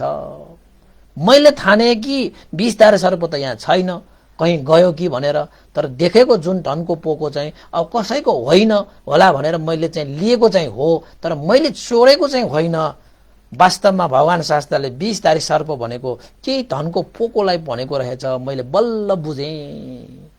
आज मैले त्यो धनको पोको लिएको कारणले विषधारी सर्पले मलाई टोकेको जस्तो गरे आज मैले दुःख भोगिरहेको छु हैन। आज मैले सजाय पाइरहेको छु।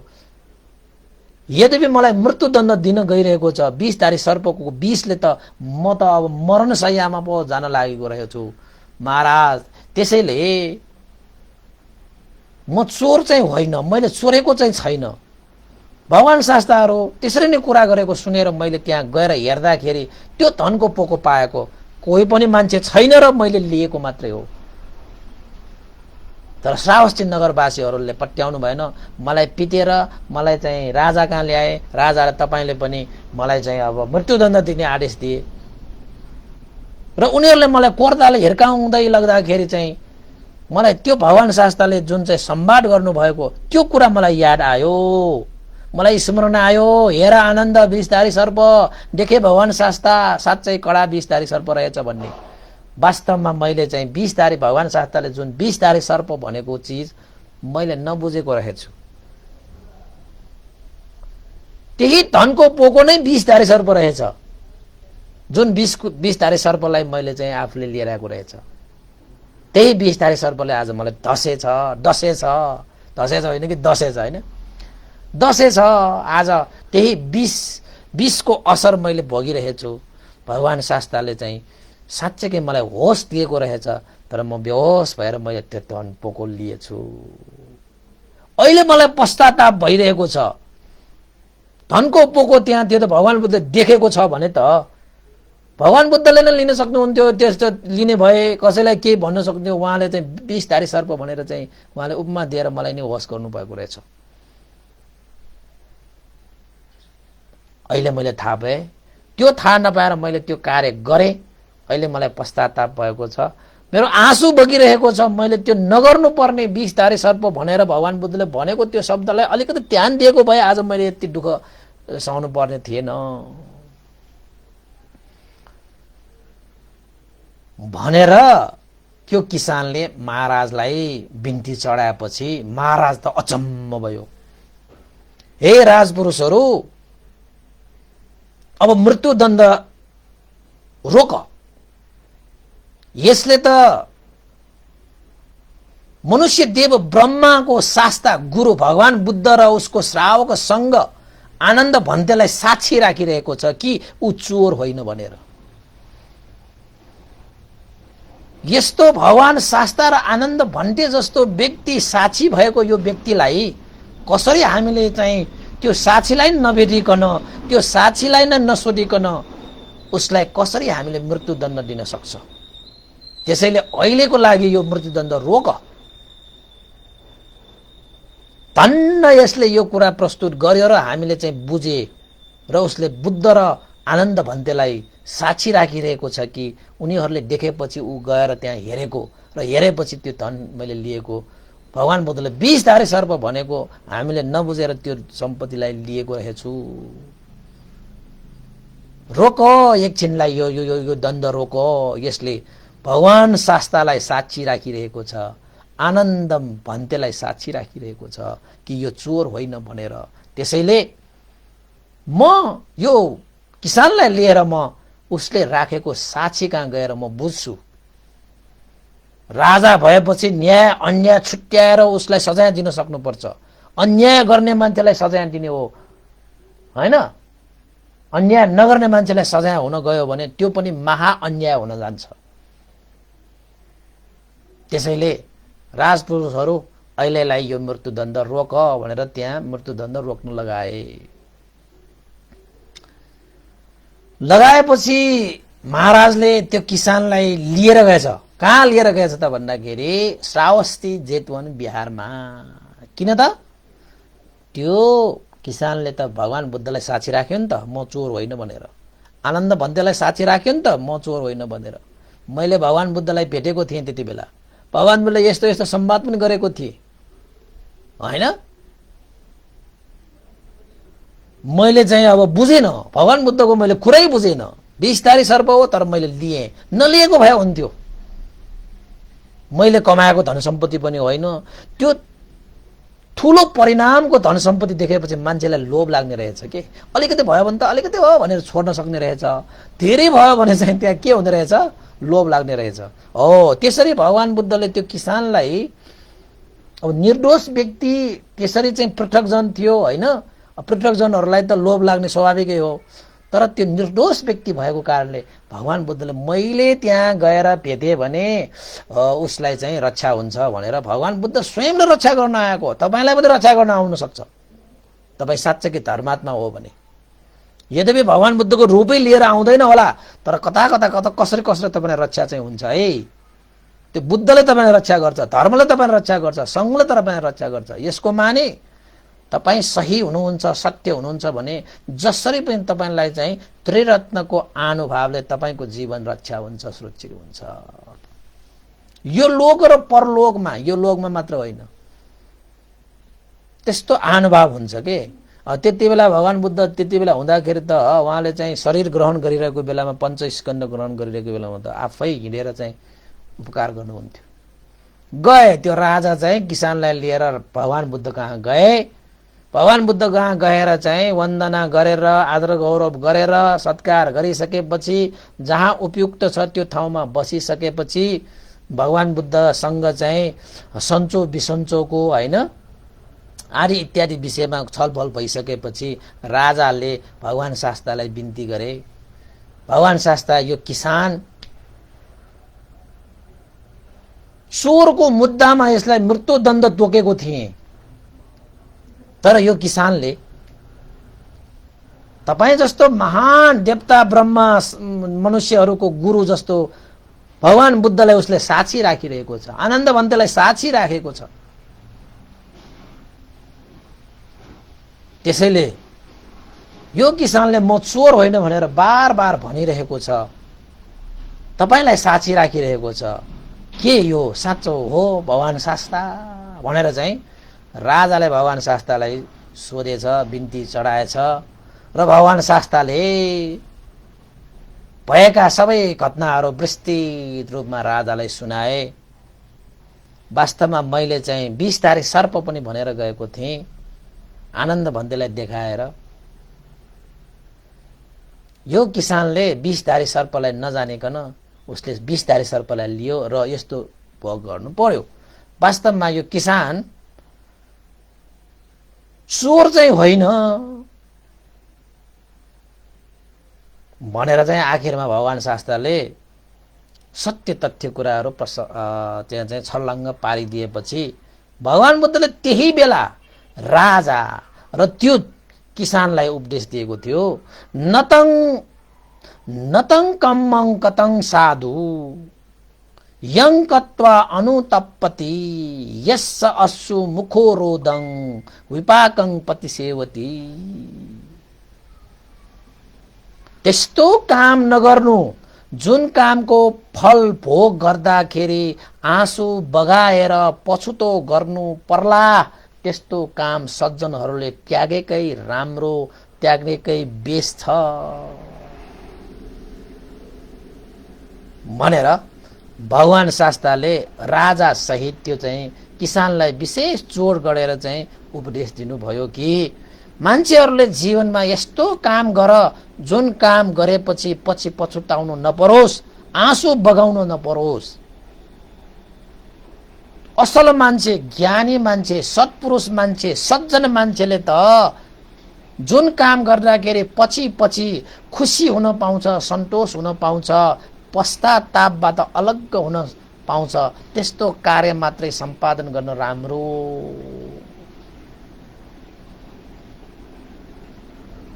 किन त्यस्तो भगवानको देशता गर्नुभयो त भनेर। बिचरा किसानले त त्यो एउटा काम त गर्यो त्यहाँ, तर पछि उसलाई पश्चाताप भयो। लिनु नपर्ने त्यो लियो, होस गर्नुपर्ने त्यो होस गरेन, होइन? आफ्नो थिएन, आफ्नो बनाउन खोज्यो। उसलाई त त्यही कामले गर्दाखेरि पश्चाताप भयो नि त, होइन? तर भगवान बुद्धले त्यो चाहिँ चोरेर त्यो ल्याएको त होइन, चोर त होइन त्यो किसान, तर त्यसलाई चोरको दोष लाग्ने देखेपछि बुद्ध धर्मसँगप्रति त्यस्तो अगाध श्रद्धा राख्ने त्यो व्यक्तिलाई, फेरि पृथकजनलाई त त्यसरी हुन्छ, श्रद्धा राखे पनि फेरि तपाईँको चाहिँ प्रज्ञा नभइसक्दाखेरि त श्रद्धा चाहिँ थियो उसँग, प्रज्ञा चाहिँ छैन नि। हे आफ्नो होइन भने आफ्नो होइन, आफ्नो कर्ममा नभएको चिज आफ्नो बनाएर केही पनि पाउँदैन भन्ने थाहा हुनु पर्थ्यो नि। तर हामीलाई त त्यस्तो हुँदैन नि, होइन? त्यसपछि भगवान बुद्धको यो उपदेश सुनिसकेपछि आखिर त जुन बेला दुःख पाउँछ त्यति बेला ज्ञान पनि पाउँछ कि। दुःखसँगै तपाईँलाई ज्ञान आउँछ कि। सुखसँग त मान आउँछ, दुःखसँग त ज्ञान आउँछ। ल तपाईँलाई कुन चाहिँ मनपर्छ अब? ल भन्नुहोस्, सुख मनपर्छ कि दुःख मनपर्छ? सुखसँग के आउँछ? सुखसँग ज्ञान मान आउँछ, दुःखसँग ज्ञान आउँछ, होइन? अभ्याससँग ध्यान आउँछ के फेरि। त्यसैले चाहिँ अब सुख र दुःखमा त सबभन्दा हामीलाई आखिरमा चाहिने त दुःख रहेछ नि त तपाईँको। त्यसै दुःख आयो भन्दैमा तपाईँले आँसु छारिहाल्नु पर्दैन।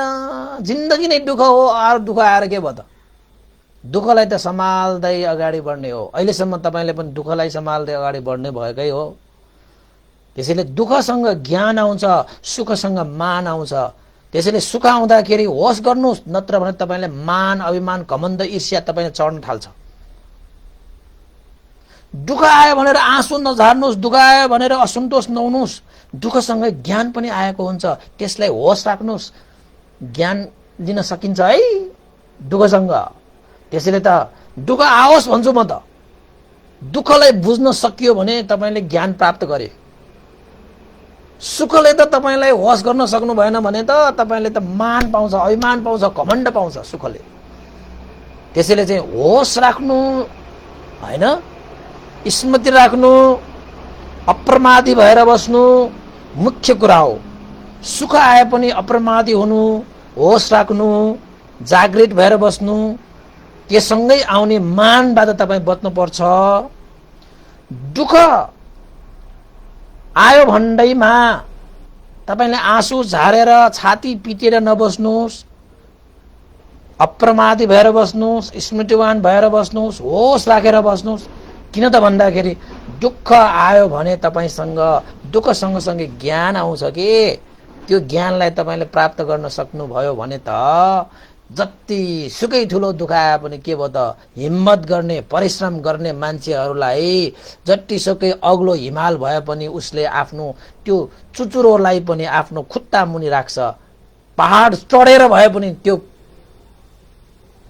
हिमाललाई त के गर्छ, त्यसले आफ्नो खुट्टा मुनि राखिदिन्छ। त्यसैले जिन्दगीमा चाहिँ कर्म गर्ने, हिम्मत गर्ने, धैर्य धारण गरेर अगाडि बढ्ने मान्छेहरूले पहाड जस्तो चाहिँ दुःख, पीडा, शोक, चिन्ता, होइन, समस्या आए पनि उसले त सबै समस्या, दुःख, पीडालाई त खुट्टा मुनि राखेर ऊ चाहिँ अगाडि बढ्दछ।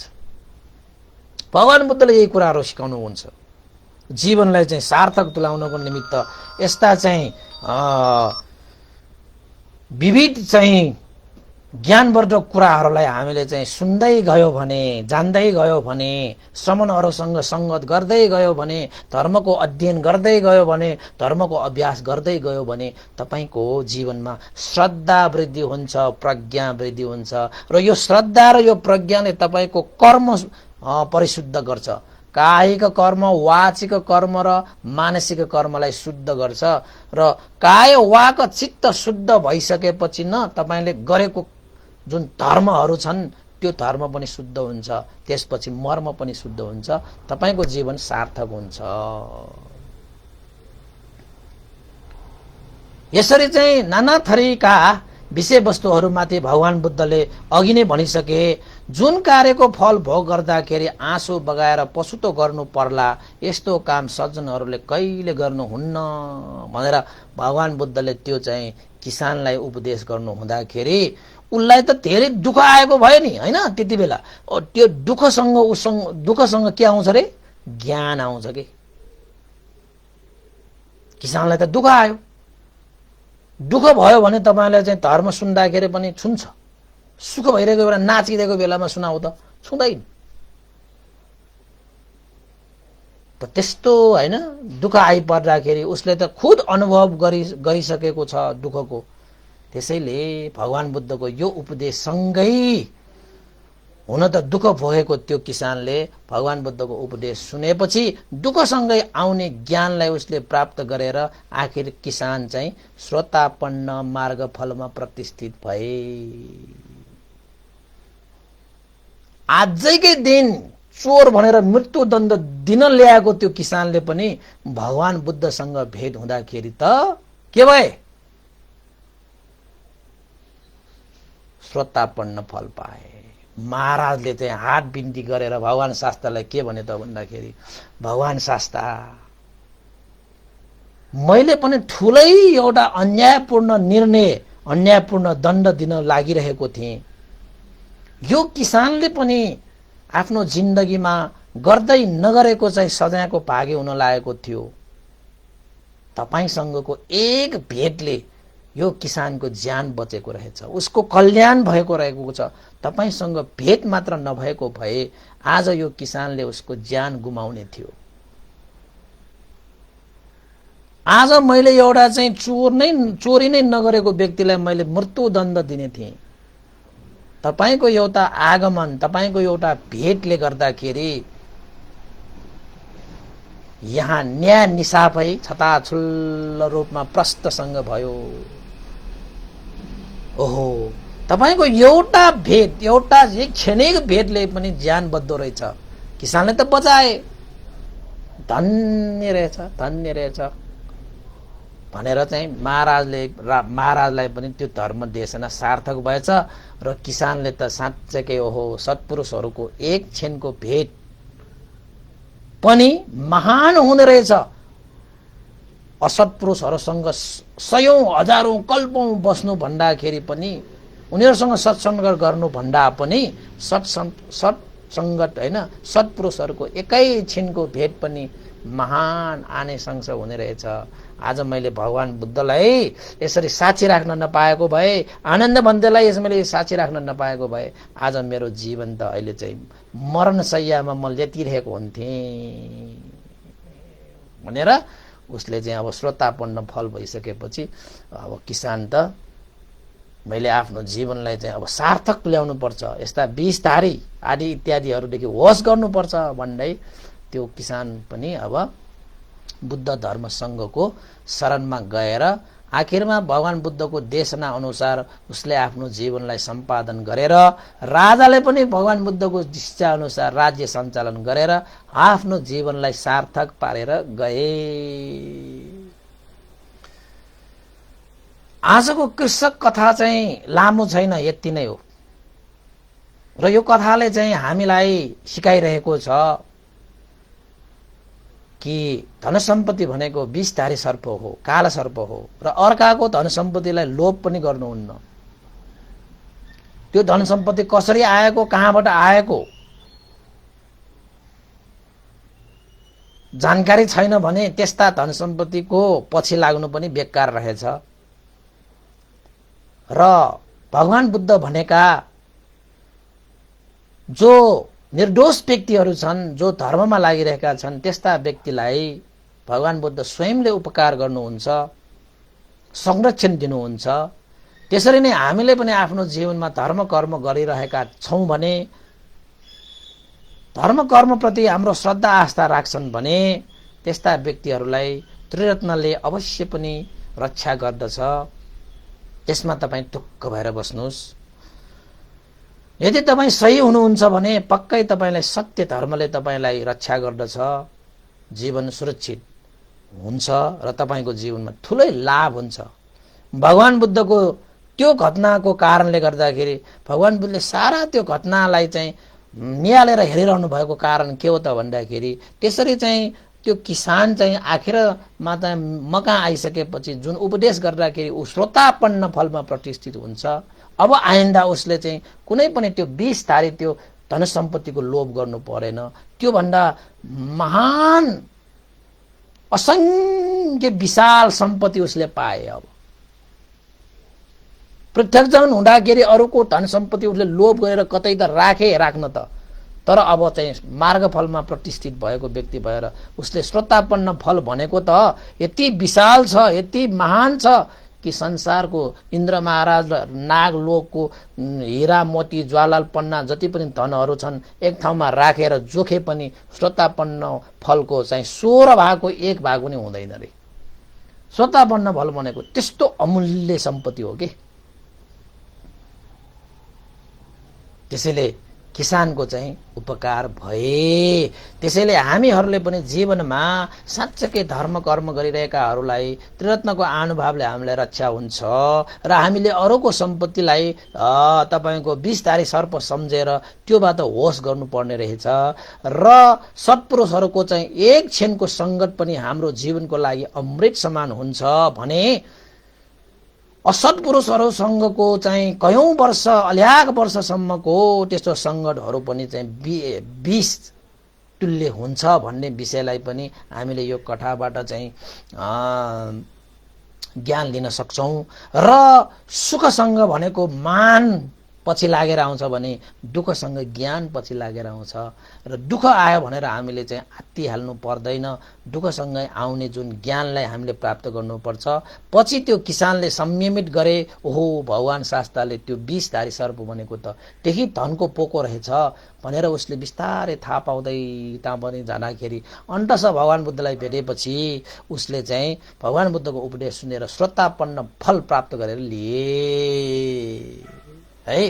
त्यसैले हामीहरूले पनि स्मृति प्रज्ञा हैन, हामीले चाहिँ अप्रमादी भएर आफ्नो जीवनमा चाहिँ विभिन्न घटनाहरू घटिरहेका हुन्छन्। त्यो घटनाहरूबाट चाहिँ हामी विचलित नभइकन त्यो घटनालाई चाहिँ एउटा चाहिँ व्यवस्थित गरेर सजग भएर संयम भएर अगाडि बढ्न सक्यो भने जुनसुकै प्रतिकूल समयलाई पनि हामीले अनुकूल बनाएर आफ्नो जीवनलाई धन्य बनाउन सक्ने रहेछ। चाहे दुःख आओस् चाहे सुख आओस् त्यसलाई चाहिँ अप्रमादी भएर होस राखेर हामीले संयमित भएर हामीले अगाडि बढ्न सक्यो भने त दुःखबाट पनि हामीलाई लाभ लिन सकिन्छ, सुखबाट पनि हामीलाई लाभ लिन सकिन्छ रहेछ। यसरी किसानले अन्ततः बुद्धि पुर्याएर आखिर त उसले चाहिँ आफ्नो जीवनलाई धन्य पारेर गए जस्तै हामीले पनि आफ्नो जीवनमा आइपरेका विभिन्न बाधा अर्चन आदि इत्यादि परिस्थिति हैन त्यस्ता चाहिँ सँग चाहिँ सहज संयम र चाहिँ अप्रमादी भएर होस राखेर श्रद्धा र प्रज्ञा जगाएर त्यो परिस्थितिसँग चाहिँ मुकाबला गरेर आफ्नो जीवनलाई सार्थक बनाउने एउटा अवसर जुराउँ भन्दै आजको यो उपदेश यही टुङ्ग्याउन चाहन्छु। सबैलाई साधुवाद, सबैको जय होस्, मंगल होस्, कल्याण होस्, आजको दिन सबैको चाहिँ सुखमय होस् भन्दै अन्ततः हामीले प्राप्त गरेको जति पनि पुण्य छ यो पुण्यलाई दिवंगत गुरुवर अग्ग महापण्डित अग्ग महा सधम्म ज्योतिक ध्वज शासन ध्वज धम्माचर्य गुरुवर ज्ञानपूर्णिका महास्तवीर भन्तेलाई निर्वाण कामना गर्दै आजको पुण्य अनुमोदन गर्न चाहन्छु। सबैले हृदयदेखि साधुका दिदिनु होला। साधु साधु साधु। इदं नो ज्ञातिनां होतु सुखिता भवन्तु ज्ञातयो। इदं नो ज्ञातिनां होतु सुखिता भवन्तु ज्ञातयो। इदं नो ज्ञातिनां होतु सुखिता भवन्तु ज्ञातयो। एतावता सम्मेहि सम्पदं पुण्यसम्पदं सब्बे देवानुमोदन्तु सम्ब सम्पत्तिसिद्धिया। एतावता सम्मेहि सम्पदं पुण्यसम्पदं सर्वे सत्ता अनुमोदन्तु सर्व सम्पत्ति सिद्धिया एतावता सम्मेहि सम्पदं पुण्य सम्पदं सर्वे भूतानुमोदन्तु सर्व सम्पत्ति सिद्धिया साधु साधु साधु। भवतु सर्वमङ्गलं